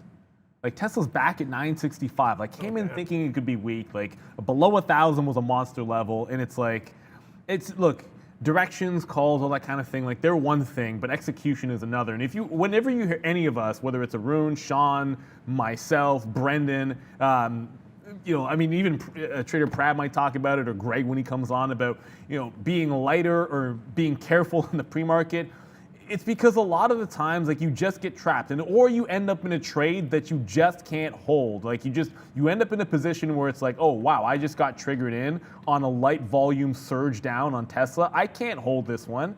This is so much different getting that 980 fill here at 830, other than when you get it off of a failure at the pre-market high of the day, back down on momentum after the open through that same price, and it's just the cleanest of moves, like $25 in the money. Like, timing actually does matter. Like, obviously you could have just held this and with a $30 stop in either direction, but I don't trade that way. But wow, I can't believe I lost money on Tesla this morning. It's kind of crazy. Lucid, this is it for me. I got it in front of you up there. If it breaks 42, I'm out. I'm not going to reload this trade. At this particular point, my last entry was 41.59 in front of that 60 level.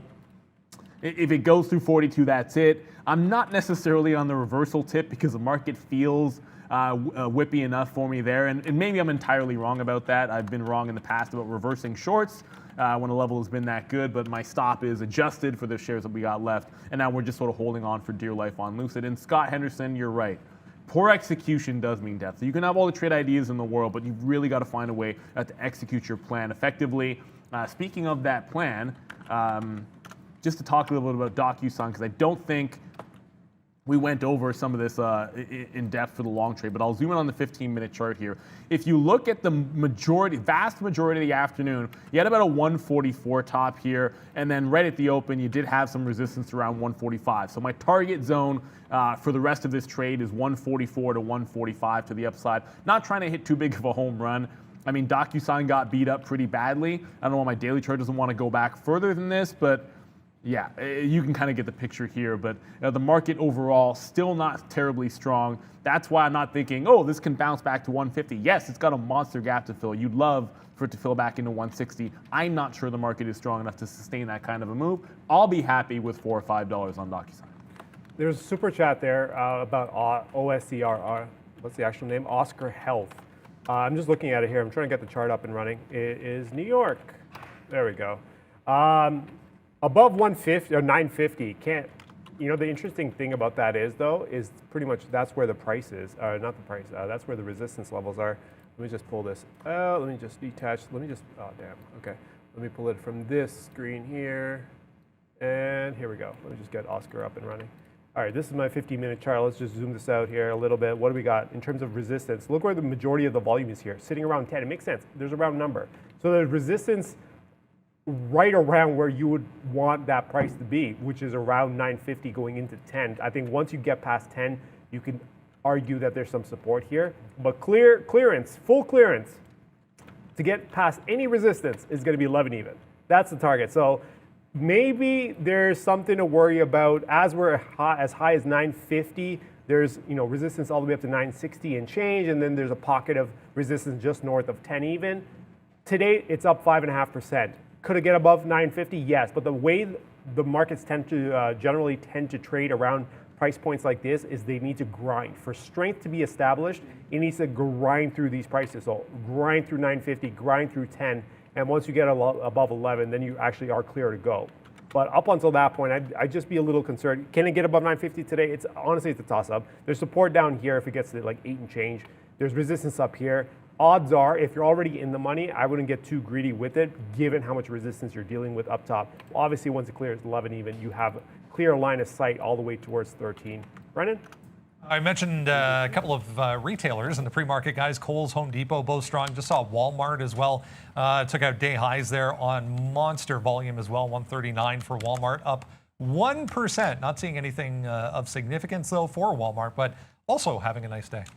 Yes. I mean, we were just talking about Kohl's, right? And I was like, it wasn't just Kohl's. We were talking about Kohl's and Home Depot, and I was saying how it's like Target and Walmart, for me, are the ones that I got. But double bottom, I'm not in NVIDIA. I know Arun was looking at AMD. Double bottom here on NVIDIA at 280. Looks like it's catching a bit of a bid. I just want to make sure that we're kind of covering everything that we can here. Marvel, like remember what I sort of said the second time I didn't like it? Like I wanted to dip by in front of 80. It goes to 80.65. There's your trade, right? Like you get a wipeout bottom. You think there's support there. Once it bounces in front of that support and gives you your winner, I'm not going back to that well. Like the market's a little bit weak for that. We put our target in DocuSign. But one other one that is moving that I want to make sure we get back to is that CFVI.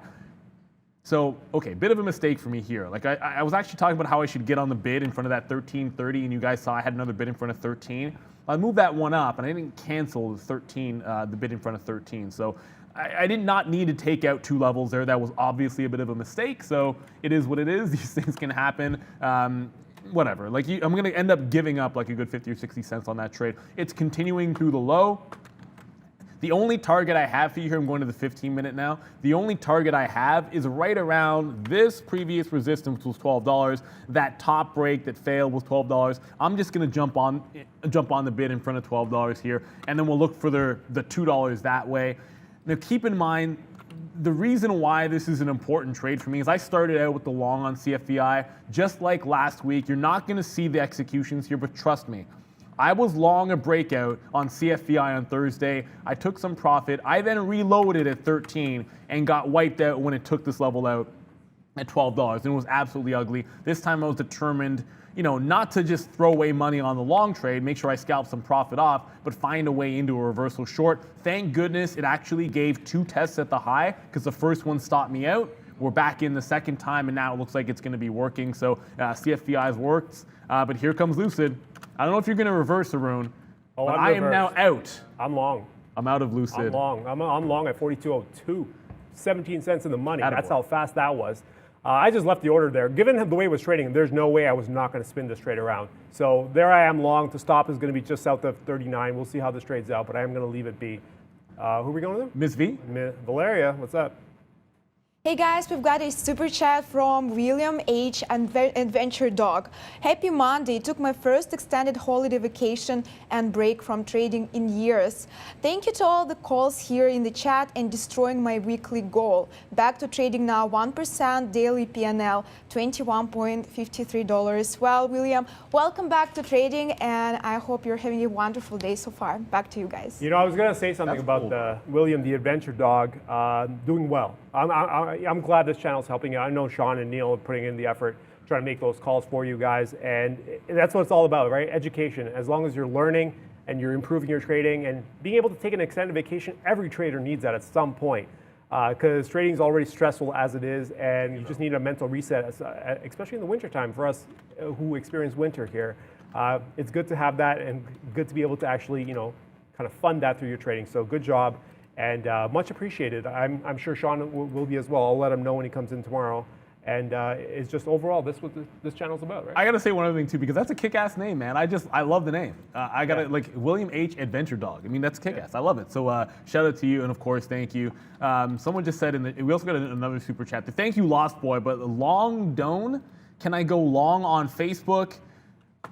To be perfect, look, I recently added to Facebook in this environment because I was underweight in Facebook in particular. My daily charts don't want to load here, which is a bit of a pain in the nuts for me. But I would say I don't love this as a day to be buying, up like 2.5% when we just got this particular, faster movement when it comes to the taper. I don't necessarily love buying at those highs. I think you wanted to be buying on weakness and dips, which I'm not sure are done yet. If you're initiating a position, you could certainly do worse. If you're adding to one, I think you can hold off and maybe wait for some opportunities. If you're talking about a day trade and a breakout, well, that's not a horrible break that's trying to make here at 315 even, but I don't like the way it's getting there, Brendo. We had a big spike down on some of these Trump-related SPAC type stocks.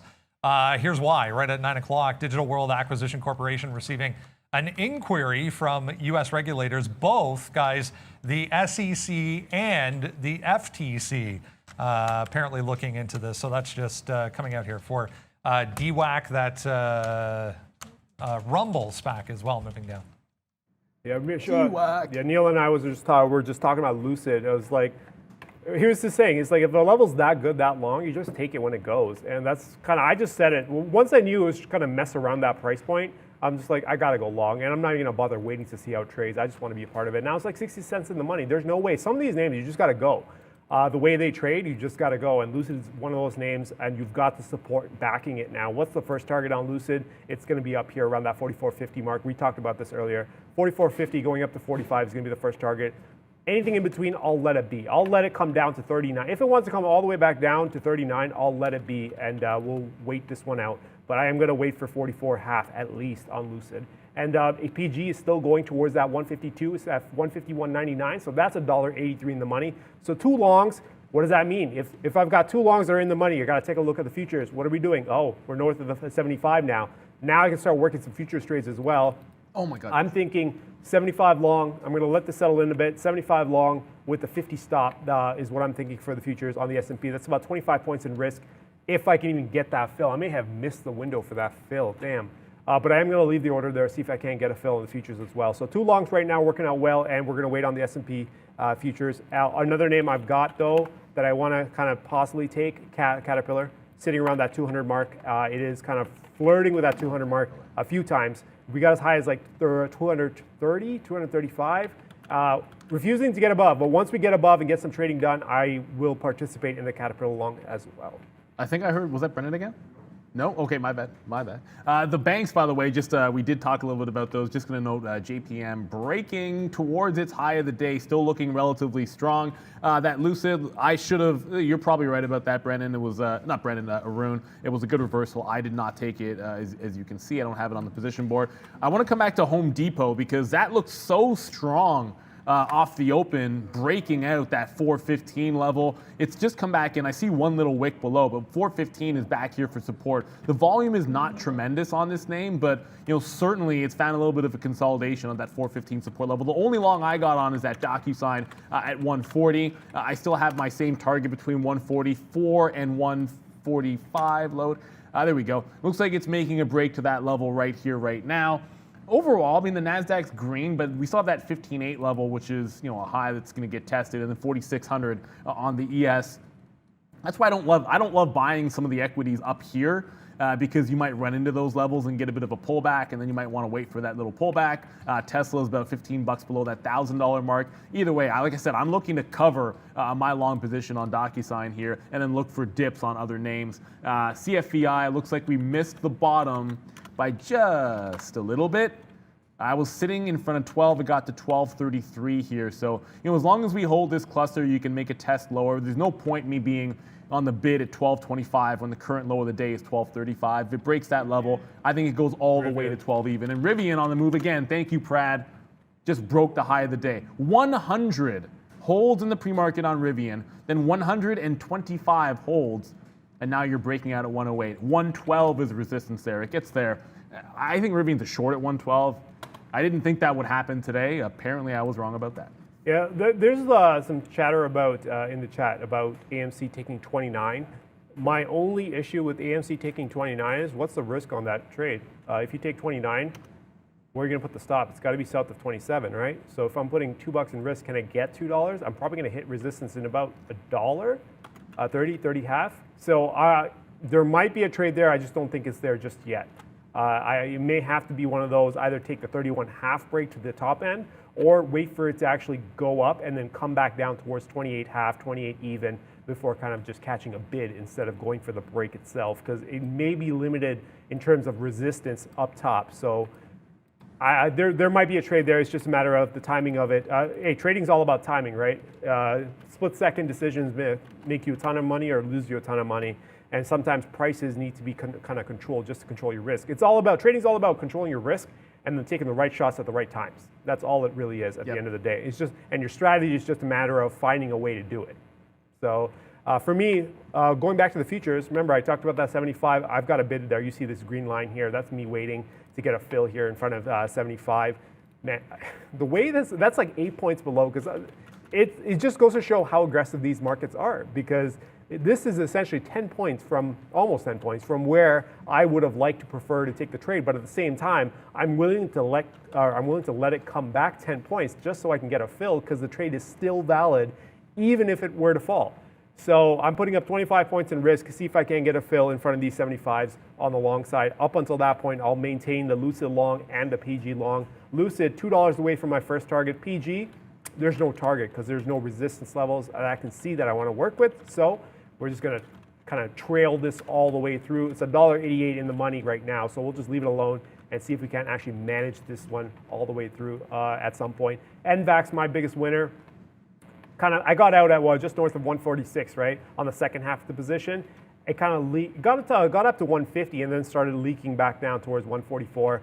For me, that was the one-shot trade. You take the shot, you take your profit, you walk away. This trade is done, so I can actually get rid of this chart and replace it with something. What am I going to replace it with? Caterpillar. We talked about this, just north of 300. It's down at 199.32, but again, we needed to clear the 200 and kind of stay above there. At some point, there could be a trade there on Caterpillar. Just keep an eye out. Mark the level off, put an alert if you need to, but keep an eye on that 200 and see if we can actually get a trade off alongside on 200 on CAT. Lots of good, look, there's lots of good stocks, like fantastic levels. I mean, I can't believe I missed CRM. Remember 250 on CRM? Like, oh, yeah. Salesforce gives you a wipeout bottom at 250.71. So it doesn't matter. Look, as long as you were sort of prepared for some of these, and we liked, that's the price level we liked last week, should have definitely had it. I'm going to show you, there we go. Another one, which is not, come on, load up, give me a break, Affirm. Load. No, I'm just kidding. Affirm, another wipeout bottom for you here, because you know what's still relatively weak? Fintech. These fintech names just keep getting absolutely beat up off of the open. Affirm cracked 100, got to 96. Now it's all the way back to that 106 level and trying to break out. Like, it is just, it's insane, some of the dip buys. I know we're shorting some other names, but wow, I mean, the fintech, and I'll give you another one here because without even having called up SoFi at any particular point, like I already, if it wants to load for me, I knew I'm going to see exactly the same thing, right? So wipeout bottoms, give you these unbelievable V recoveries here. The name that hasn't done that, however, though, is Tesla. And Tesla's like that bellwether for high valuation names. And ultimately, you know, it's still under that 1,000 mark. It is not really participating as well here with this move back into the upside. That's giving me some pause on Tesla. It can't get back above that 1,000 level, let alone test that 1010 high when you have other beaten up names screaming into the upside here. A Docu is about $1 away from that profit target. If it gets to 144 and I don't get my fill, I am going to put a trail on that name. CFVI looking pretty good as well for that hold. And when we come back from the small cap recap, we'll go over DD, which we've completely ignored here. Brendo. Yeah, crazy bounce for DD today. Wow. TOMZ talked about just before the open here. We'll get through a couple of these pretty quick. 220, 240, 250. Same exact trade I said from Friday. If you joined us on Friday, I actually took the bounce this time instead of not, as I didn't do on Friday, in front of 2 there as well. So those both work out. One of those lower priced, you know, very high liquidity kind of stocks, you can take a little more size. You don't have to wait for such large moves on TOMZ. CFEI, crazy stock today. 1450 I was watching just because it seemed to be a bit of a pivot all pre-market long. 15 was an obvious high as well. Tried this a couple of times. It ends up giving you a quick trade into the open, and then we get that absolute rip at the open up to 15.5. I tried this twice long at the top. Both of those didn't work. The second time it retook 15, about 15,000 shares showed up on the offer. There was a massive seller that showed up at 15 the second time it came back down. So that gave you an opportunity to get back in on the short side. That comes all the way back through the range to 13 at the bottom. And then the bounce falls short as well for CFEI. So all kinds of opportunities in that. ACET, same story. I got chopped up like crazy in the pre-market trying to anticipate this inevitable move. So 14 and then 14.5. For ACET, it ends up giving you a nice move down to 1250. Guys, back over to you. Oh boy, Lucid still going. Lucid's still going. $1.38 now. It's just one of those trades. Close your eyes, set your order. You know there's resistance. If they take it, there's a long, especially given the way it's trading. Here you go, $1.40 in the money, and that was probably one of the easiest shorts I've taken. After the way it played earlier, it's one of the easiest, not shorts, easiest longs I've taken, because it was just close your eyes, set the order, and let it go, and let it get you in, and then it's like dare it to actually flip back around and go to the lows. That was pretty much the trade there. I'm going long 42, get me in, I dare you to go back down. Given the way it's trading, highly unlikely it would do that, but hey, AMD did something close to that, so sometimes you've got to be careful. But anyways, this was an easy long there. I'm going to say this about Lucid. Look, obviously I if you short in front of that level as many times as I was doing, I think the long breakout should have been. I'm glad you got that, Arun. But I'll tell you right now, if Tesla breaks 1,000 or maybe 1,010, that Lucid could go to the moon. Right now, Tesla's just not participating. We was asked about Longeveron, and I want to make sure that I cover this. We did talk about it earlier. I didn't get. I liked the 20 pop and fade. That didn't really materialize off the open. It did flush, but not to get me into it. But that level, that 1750, has just been taken out. Volume is basically non-existent. At this point, I mean, now that it's broken that bottom, your next support is pretty obvious down here at 1450, right? Like it was resistance when this first started trading, and then it was a monster dip buy, which led you to a 3x run to the upside. So, there's just not a lot of volume here. It's not going to set up for a good trade for me, or necessarily even any kind of an opportunity. But if you're still in it, it's got a ways. It's like $3 away till its next support. So I'd be treading very carefully here. 17, the current bottom. Almost got our target here on DocuSign. It just ticked up to 144. Again, between 144 and 145. Like I said, I want $4 to $5 on the last of this trade. I was a little bit late with the 140 break. 140 was a dip by price that we liked. And that's, I don't want to say that's it. There's a few other names that I am looking at that I did not get into. And one of those that we were in and out, and ultimately, I kind of thought DD would go a different way. It's like, it's short in the pre-market. It's like, yay, 20 cents. And then it breaks out the high, and then you're just getting out. And I haven't done anything with it since. I've been pretty patient because I look back and I see that previous floor on DD, that 685 level, right? And that's kind of where I was thinking, okay, well, if it can turn there, it goes up to 75 and then just puts in lower highs. Now, this wick didn't happen, right? That's just a crazy dark pool print. So it hasn't really tested that 685 level. Maybe it does want to check up here, but 85 is the level I like on DD. I'll let it try to break up again, and if it can't get through 75, maybe I do just jump into the trade a bit early. But given the way that some of these names have dipped down and made recoveries, well, nothing got punked harder than DD last week, or maybe a few things did. But so you don't want to get trapped too early. I think you can be patient. If it's going to flush again, you can always catch it when it breaks through VWAP or something like that. But 685 was the level I'd be waiting for. If it does fail at 75 exactly again, maybe I'll jump in short at 65. We'll see. Was that Brendan? No. What do I keep hearing? Yeah, Neil's got ghost whispering in his ear. Brendan's like laughing at me. He's like, why do I always... Yeah, whatever. It doesn't... So here I am looking at Lucid. After I talked about Lucid being that easy, I looked up at the chat. I was like, oh, Arun's smiling. Well, yeah, usually I'm used to a challenge. Lucid was not a challenge today. So I'm smiling at how easy that was in terms of the long. So when I'm trading most of the time, I'm always thinking in scenarios and all that other stuff. So when Lucid did this, I was like, oh, that was simple. I'm not used to it. That's why bring out the smile once in a while, just because not used to that, not used to trading being that easy. Sometimes it's nice because you get a nice little break.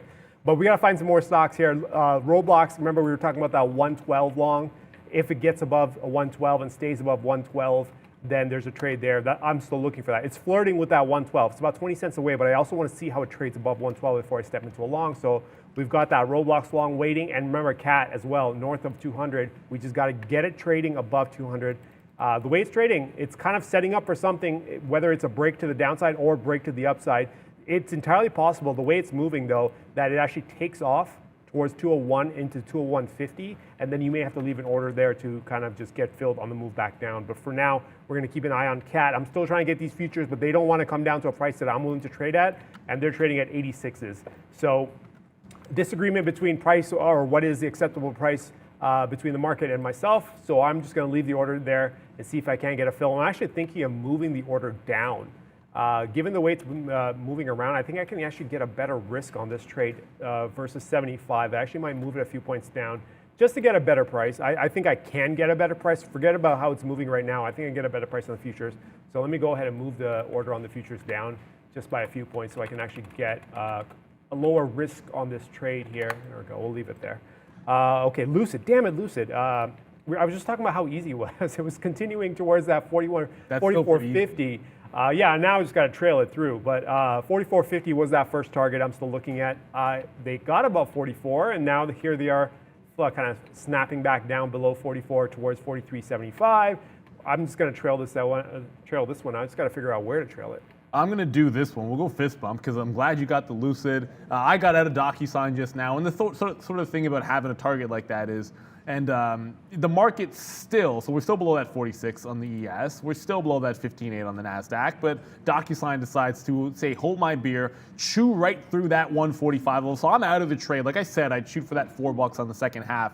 That's what we got. So I'm pretty happy with it. And I'm not going to complain about it. Sometimes you got to just take your profit target. And if it goes further, fair enough. The other thing while all this is going on, I know I keep coming back to the same name, but it's like Tesla ain't budging. Like, we're still below that 1,000 mark, and maybe I'm just coming back to this because it's the red stock on my board here, and famously because it was a great flush at the open, and it should have been all about 1,000. My morning note, I was like 1,000, 1,000, 1,000, and then don't actually wait for 1,000 as a price to short. So now we are going to Brendan. There's no ghost in my ear this time. It's for real.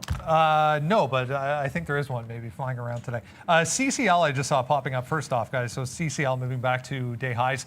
There was this as well. Uber up on a report. They're in talks for a Mid-East unit investment. So more money possibly coming to Uber. Having a nice day here. Day highs, 38. Might be a problem though.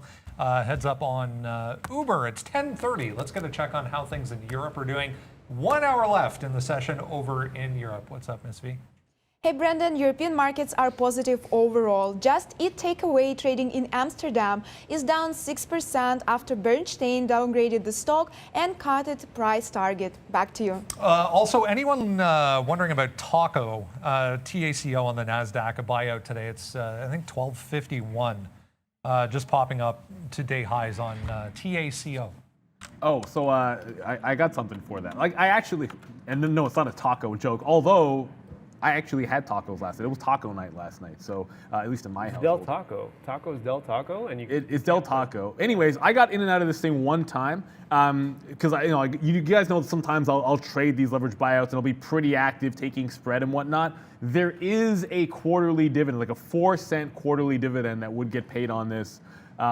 Depending on how many, depending on when this thing would close, let's assume essentially that it closes mid next year, so it'd probably get paid out a couple of times. So you might actually have some squeeze potential here. I don't know if there's any note of a higher bid, but I've now stayed away from this. It's going to test that 1251 top. I think it's a good long. Again, unless you have direct market access, you're probably not wanting to trade this, but I would at least tread a little bit lightly. If it breaks too far above 51, there could be a short for me. But I just got out. And we'll finally ring the register at $12 on CFVI.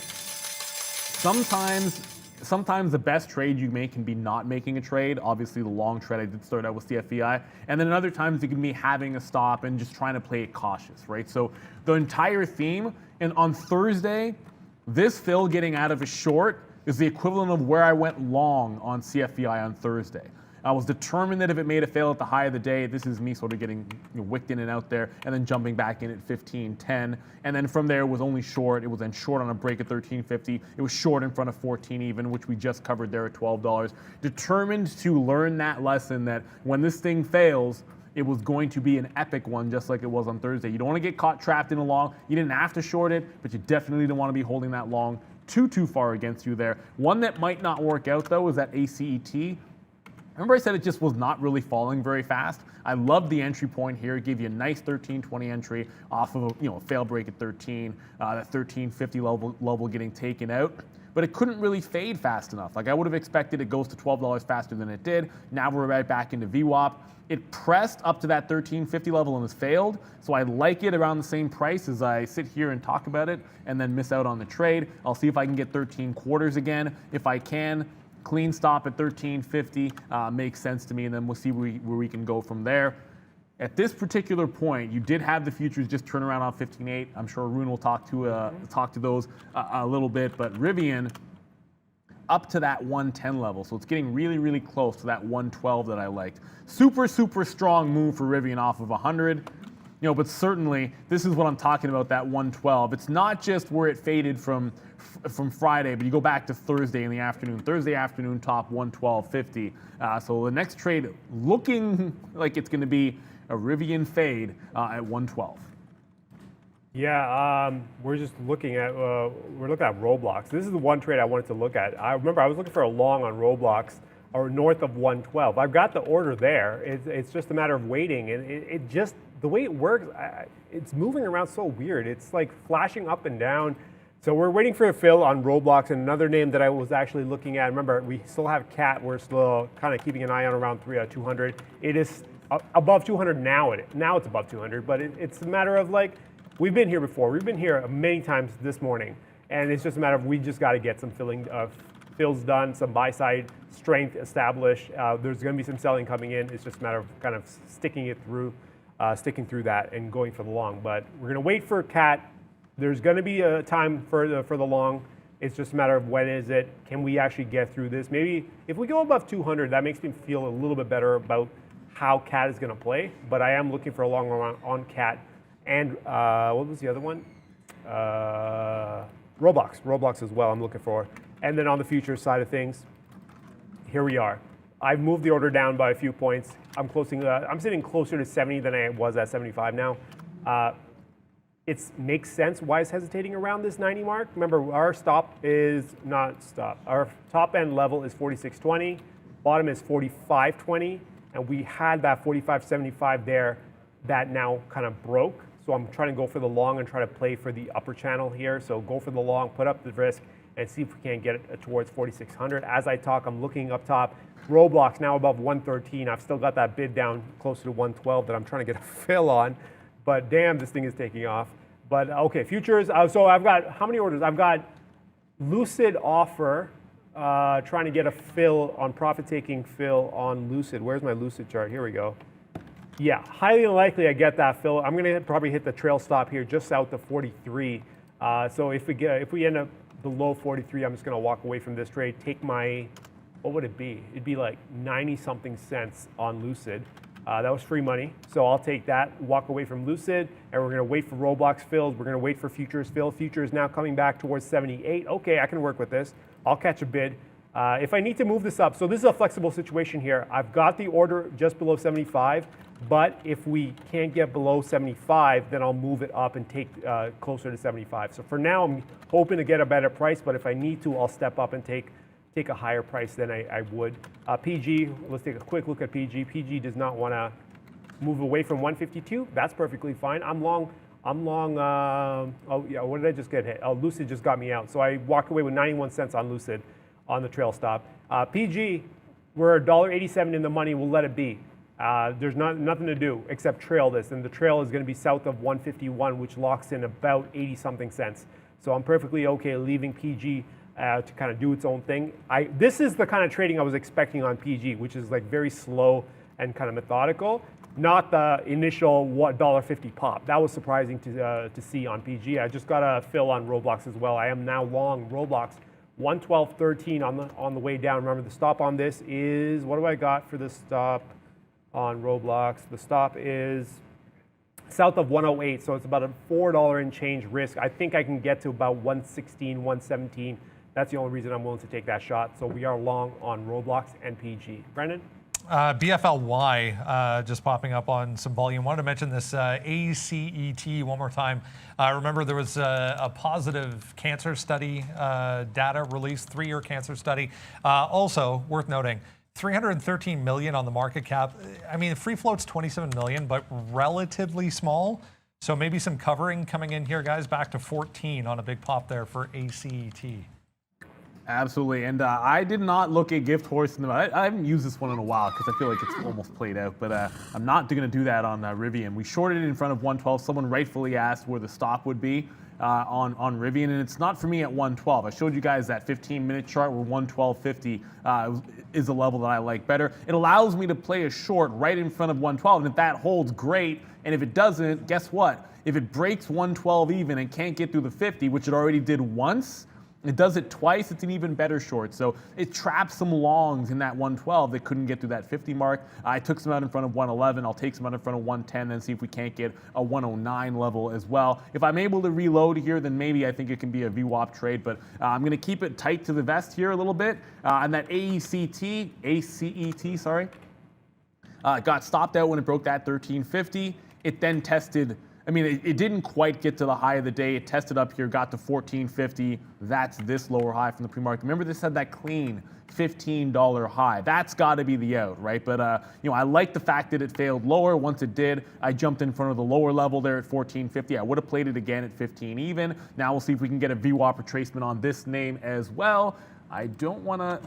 Oh, don't look a gift horse in the mouth twice here. Just jump on the bid in front of 1380. There was a bit of a refresher at 1380, which I just saw. Once I saw that happen, I jumped in front of it to take some profit out. I am not reloading at 1450, right? If it breaks 1450, the next play is at 15 even. No need to throw away money on ACET, which we kind of already did. I should have gotten it all out. This gave you a nice, almost $4 move, and I still managed to have some on board when I reloaded it at 1350 there, guys. So we'll see what happens. Rivian's starting to really work out as that pulls back. There it is through 110. Here's that 108 level. If it breaks this, oh my goodness, we could actually get VWAP down at 107. So another one working for you, and I won't hit that plane. I'll hit this one because I know the plane's too loud. Go with the bear.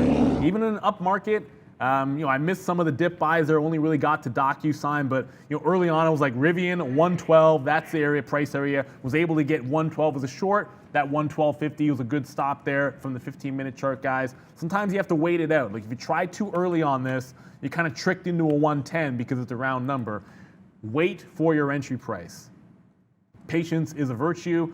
Certainly it's a good thing to have in trading. It's hard to do. I'm impatient at times too. Like I probably got into that CFVI too early, as Vivek rightly had mentioned. I got into it before the open between 25 and 30 when I don't like doing that at 9:30. So sometimes we break our own rules. At least I was patient with Rivian. Wait for your prices, he says. As I look over at the futures, I'm like, damn, really? I moved the order a few points below that 75 because I thought I could get at better prices. And what does it do? Bounces right off that 75, which now forces me to move the order back to the original location. Hopefully with this downswing, I can get a fill. Back to the original location, which I could have already gotten a fill and already been up like 5-6 points on. So yeah. So clearly 75 is going to be the marker that I got to play with, and I'm trying to get that fill, but that's now like 5 points away. And it's like, oh, did I miss the window to get that fill is the question that is now going through my head. I'm like, damn, as it's going to 83. I'm like, okay. That was the trade. That was the level and entry I should have just left as is. That one's going to bother me if this market takes to a new high, which is the direction it's heading in at the moment. So we'll leave the order there. Hopefully we get a fill at some point without this market going absolutely nuts to the upside. What do we got here? We've got Roblox still flirting to the downside a little bit. We're about 50 cents out. Damn futures. Oh, okay. And PG to the upside as well, flirting with that 152. So that's still kind of sitting there and doing a whole lot of nothing. So apart from those two trades and CAT, CAT is now cleared to 250. Still waiting for that fill. Not waiting, well, sorry, let me take that back. I haven't put a fill in yet. I want to see some more trading done here before I step in, but there's a trade here. I just got to figure out what it is. And with that, I'm kind of squinting my eyes to see what little specks of red are on that board up there for Brendan, one of which he was standing right in front of. Let's get right over to Sector Watch. Yeah, somebody was saying you don't want to look at Moderna today. That's one of them. mRNA, 10% now. Back to the downside. Pfizer below it there, 3% being dragged along with it. Overall, really nice bounce for the overall market, as Arun was saying there. Full percent to the upside for the S&P. These are the chip makers, so all of them very red as well. NVIDIA leading 5%, 4.7 there for AMD. Xilinx beside it. There's MCHP, MPWR, to name a few. We were talking about, if you joined us in the pre-market, the travel names being strong. Top of the list, the pre-market watch list this morning, all of these names. Here's NCLH, CCL, RCL, LVS, MGM. Pick one. It's up about 5% today at least. NCLH pushing 10% to the upside. These are the retailers having a nice day as well, coming back in on the buy side after last week. They were pretty weak. There's AAL, 8.4%, UAL and Dow, 7 through 8.5%. For some of the airlines this morning. Number of analysts with positive notes on the airlines group. So the industrial sector, the consumer discretionary group, both very, very strong. In fact, leading to the upside. If you minus the pharmaceutical names from the healthcare group, It is also strong because the healthcare equipment makers are very, very positive, 4+% right across the line here for the healthcare equipment makers this morning. So they are strong. I wanted to show you energy stocks here, way over in the corner. Definitely positive on the day, but off the highs. Real estate and communication services also having a nice day, guys. So back to 0.9 for the S&P. Back to you. It's really interesting looking at that board because I just noticed, like when Brennan pointed out the chip makers there, I just noticed something which I hadn't before, and that is with all of those chip makers down, guess what is actually up today? Intel's up today. So we keep talking about, whoops, and of course I clicked on Global Foundries because I just checked that as well. But Intel, which is the value play, cash flow play in the chip sector, looking very, very strong in today's session. So it kind of makes sense. This is why, and again, like everyone does their own thing, but when I like the semis, I like to have a piece of this one as part of the pie with your always seemingly, I don't want to say overpriced, but higher and more expensive names. NVIDIA's always been expensive, and it probably always will be from a valuation standpoint, but you temper that with a little bit of Intel, and it works out for you. ACET, yeah, it did go all the way back into VWAP. I kind of got greedy here, thinking, oh my goodness, it's going to break 1350 again, and I'll get it right back down to 12, and then it bounces off VWAP. So, you know, I'll probably take it out this time. It's been relatively strong. Oh, there we go. Just got the fill. So I don't know. I'll hit this one. Gates of hell for you, ACET, because I could have handled this a little bit better, but thankfully it did retest that 1450. I just got that Rivian still right now. I don't know that there's anything else, but maybe to cancel my bid, wait for it to test VWAP, go manual with the rest of this trade. Looks like that waiting for that level is going to be a good one. Part of what makes this trade fantastic, at least in terms of potential to get further than this, is like I said, like Tesla just cannot get going. And as long as that happens, I can't see any way you're really taking out those highs at this point, especially with the market starting to come back in just a little bit there. So hopefully Rivian works out. There's one thing I want to do here, and I want to throw to Ms. V, because I've asked like 2 or 3 times. You guys want, I know everyone wants Arun to do the trade of the day. I know. But if I ask, it's going to be a no. And I can't really twist his arm because he'll break mine. But I'm pretty sure if a certain somebody else asks, it'll be a yes. Just saying. Ms. V? Hey Neil, absolutely, and I saw a lot of people on the chat asking Arun to make a trade of the day for us. So Arun, please, we would really appreciate if you could make trade of the day today. And guys, if you want Arun to make trade of the day, write it in the comments. Arun? Well, I'm actually just sitting back waiting on my futures here because I actually just got long. Regarding trade of the day, well, the answer is no. Can't crack this nut with that kind of pressure. But the reason I say that is because, to be fair, I'm talking about these trades as I'm going. Trade of the day, this show specifically, I'm just filling in. This show is Sean and Neil. This is their show, so their face should be all over it. That's why I feel like they should be doing the trade of the day. So for me, I'm gonna say straight up no. I'm just gonna ride my futures position. I'm just gonna ride my PG position, and my Roblox position hopefully comes back in the money. I'll say this much, man. Principle is priceless. Like if you can say no to that, then wow. Arun is a robot. You are our Daniel Oliva, and you have no idea what I'm talking about there. And none of you guys. First one in the chat is going to get a shout out from me that has any idea why I'm calling Arun our Daniel Oliva. No one's going to get it. Brennan again. I can't believe that didn't work. That's BuzzFeed, guys. Day number 1 after de-spacking for BuzzFeed, which is BZEDGE, sorry, FD. Had a nice move off the open, actually halted there once up to 15. We're all the way back to 11, though, for BZFD. Oh, goodness. Oh, the most hilarious comment that I see there is, come on, Arun, I'll throw in a new BlackBerry. Do it. If you can, I will do the trade of the day if you can get me a new BlackBerry, which does not exist. But if you can get, actually no, there might be one soon. So if you can get me that new BlackBerry, or at least put me in contact with someone who can get me that new BlackBerry that supposedly is supposed to come out later this year with only 2 weeks left. I'm on the email list for that thing. There's no updates on it. So if you can get me that BlackBerry, put me in contact with someone who can get me that BlackBerry, hey, I'll do the trade of the day. But for now, though, I'll be writing my passport right there. There you go. My passport for the next 2 weeks. This is coming to an end as my Pixel is on the way at some point. And it's going to be an end of an era for this thing. It's about half a decade, I want to say, on this It's one. all good. I mean, look, man, I still got my keyboard on this, but at least my phone is an Android phone. But I'll shout out to, it was Robert Isaacs, the only person who looks like he got that one. Foundation, that is correct. Anyone that knows I'm a big nerd, I'm an Isaac Asimov guy, so Foundation That's series. a new show, right?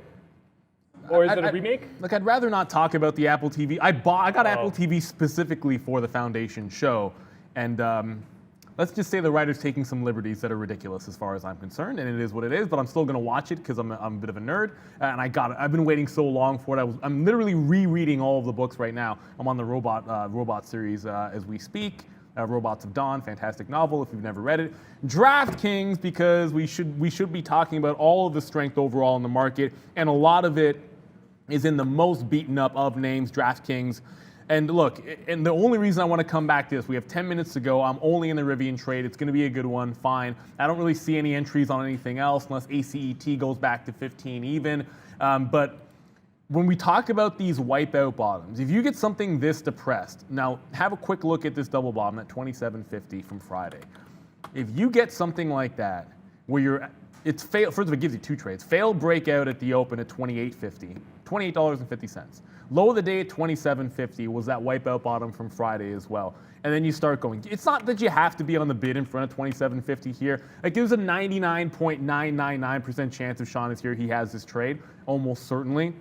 At 27.50, and it doesn't have to be in front. Like you can be long when it retakes 28. You can be long when it retakes VWAP. Heck, you can be long when it breaks out at the high of the day, 28.70, or retakes that pre-market high at 28.50. All of those are valid trades with different targets and different stops, but it's more about noticing when you get that, I guess, panic and fear, which I'm not sure is over yet, quite frankly, but you knew was there this morning in some of the riskier names. When you're looking for a dip buy, when it establishes the same level that was the support, when you know Friday was this kind of a disaster day, then you're looking for all those types of trades. You're looking for the dip, you're looking for the break. The other side of that is, of course, looking for shorts that work out, which is what I was sort of hunting for. But either way, those are fantastic opportunities. I hope somebody got this on DraftKings because look how perfect that is, this dip. How perfect this breakout is at that high of the day as well. It doesn't get any better than that technically. We've done videos on that one. So to not have it is kind of embarrassing, but it is what it is, guys. Less than 10 minutes to go. You guys are going to be heading over to Trader Pratt and Miss V.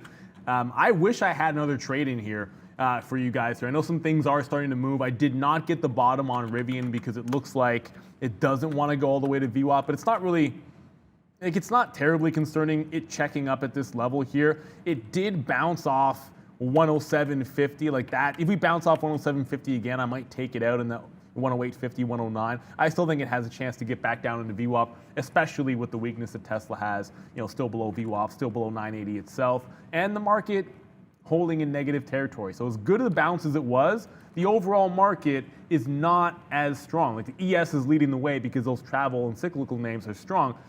Tech is still down on the session. It's those high valuation names that are getting the push back into the upside today, like some of those, I guess, like your SoFis of the world, the Affirms of the world, the ones that got beaten up. It's not really extending across the board on the NASDAQ just yet. Yeah, when it comes to the futures, it's definitely the S&P that's stronger than the NASDAQ. They're both, well, NASDAQ it needs to clear that 15,750 with some conviction, because right now it's just kind of messing around, doing a whole lot of nothing. It's going up for resistance and then backing down. I am on the long side in front of 75 here. We're right here, pretty much where I got in on the futures as we come back in a little bit. I'm expecting some support through the 70s on the move down. I have taken profit on PG on the move down here, so I've taken half out. That was a $1.80 winner on the first half. I'll trail the rest below 151 and see if we can actually get a move. Roblox out $2. The stop on this is going to be 108 and change, so we're going to leave that alone. See if that can play out. But for now, it doesn't look like this market, apart from this drawdown that's happening right now, which is just a move that about 7 points or so from the top on the future, the most recent top, which was 45.80. Here we are at 45.73 and change. Hey, that's all we can do, really. Europe closes in about 40 minutes or so just be careful.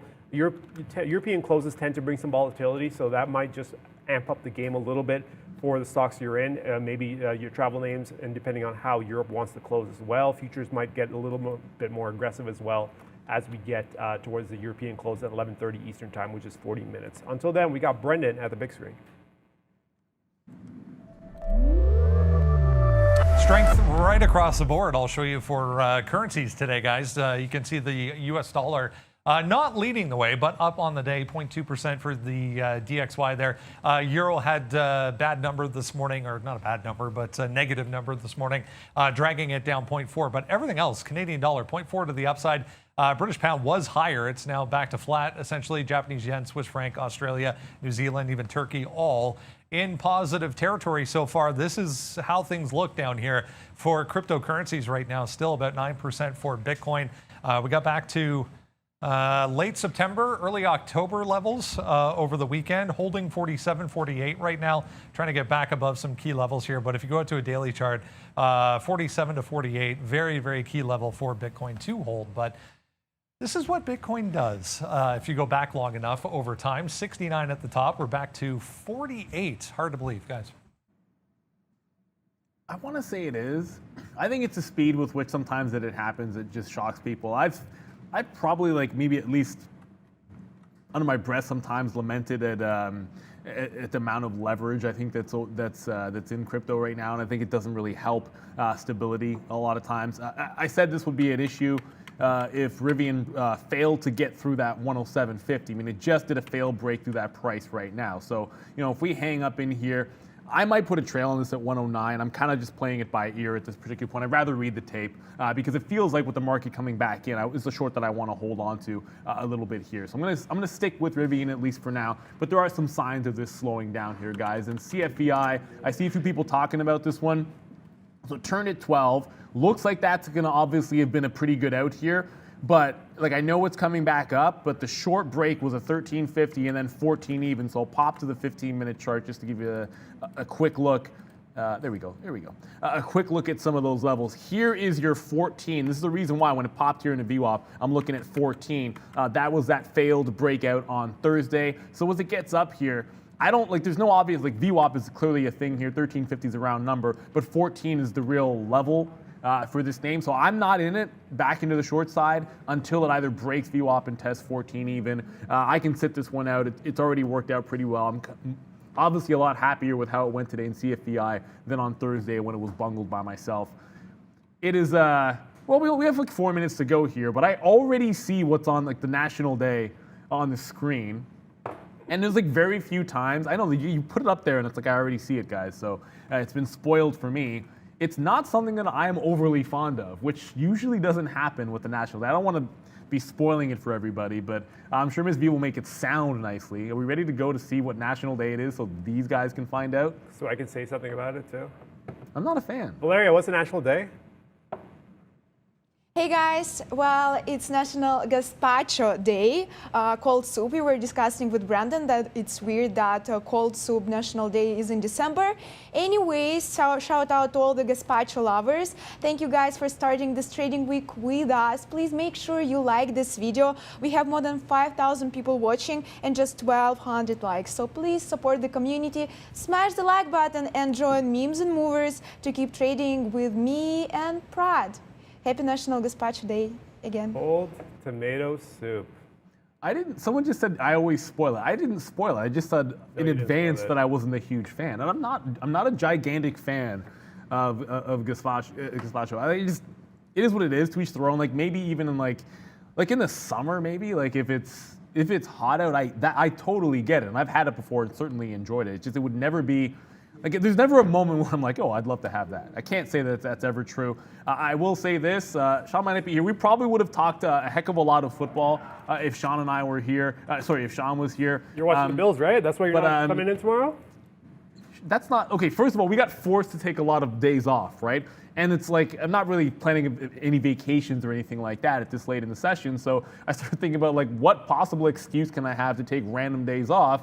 So I'm like, I'll take the Tuesday off when the Bills play the Patriots on Monday Night Football, so that if the Bills happen to lose tonight, like I don't need to be trading. I don't need to be thinking about like important decisions if the Bills don't win tonight, because my emotional well-being is on the line here.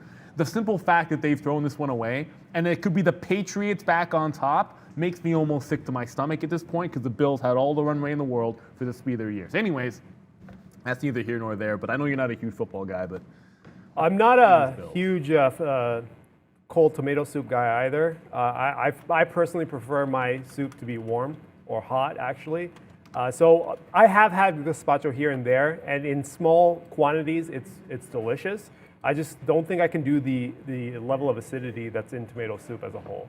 Now, as I talk though, I'm watching my positions. What's happening here? Futures taking off to the upside, okay. Keep in mind, I've got the futures long here. I've got the long at 76. So that's a nice little 9-point winner. We're waiting for this high to go. Well, the high did go, but I'm waiting for 85.90 to go. If we can get 85.90 going, and since we're about to, go off air soon, we'll be back in the afternoon. We'll see. Anyone who's coming back in the afternoon, you guys can see how this turns out. But if we can get 90 to go, I'm looking right at 4,600 as the next target. So it's just a matter of what are we going to do as we kind of attack these highs. I'm just waiting for this market to actually pick up some steam. Keep in mind, Europe closes in about half an hour. That should bring some volatility as well. PG, I'm probably going to close out soon. No, I'm going to leave the remaining half and let it play out. Roadblocks we're just waiting on, and futures in the money. So we're just going to wait for these positions to play out. I'm not going to take anything new. For anyone who's coming back for the second half of our show at 2 p.m. After Memes and Movers, you guys can find out how this all turns out. I was going to say a couple of things before we get there. I'll get to the super chat. Mark the Realtor. DD might have to short 665, 675 because 85 doesn't want to come in here. As far as BENE goes, I mean, it's not really doing anything. It's had some moves before on some of these like SPAC plays. It's right now just a pure gamble off that $10 support level, right? So it's like I'm not going to sit here and think that I have any reason to believe that it's going to make that squeeze for you at 10, but the risk to reward off this kind of support at $10, which a lot of these SPACs have, I just think you take your profit every chance you get it. There was, look, thank you, finally loads up far enough here, but this was like a real trade that we had to the long side and how quickly it faded back in. It was a pure scalp then. I think it's a pure scalp now. CFBI is a similar story, except it's already made its move. I sort of gave my thoughts. I think 14 is that level that I'd be shorting it. I think that's big resistance on CFBI if it does get there. Right now, you guys are going straight over to Trader Pratt and Miss V. It is 11 o'clock. Lots moving. Let's go get them, guys. Lots moving. Let's go get them. We'll be back to trading. Memes and Movers. I'm your host, Trader Pratt. This is the beautiful Miss V. Yeah, you remember my name. Thank you, Brad. Hey, guys. It's okay. Welcome back, everyone. As usual, please be active on the chat. Ask us anything. And please be kind and like this video. How's your trading day going, Brad? So far, so good. I'm loving my trades today. I'm having a great day. Are you a bear or bull? Obviously, I'm always a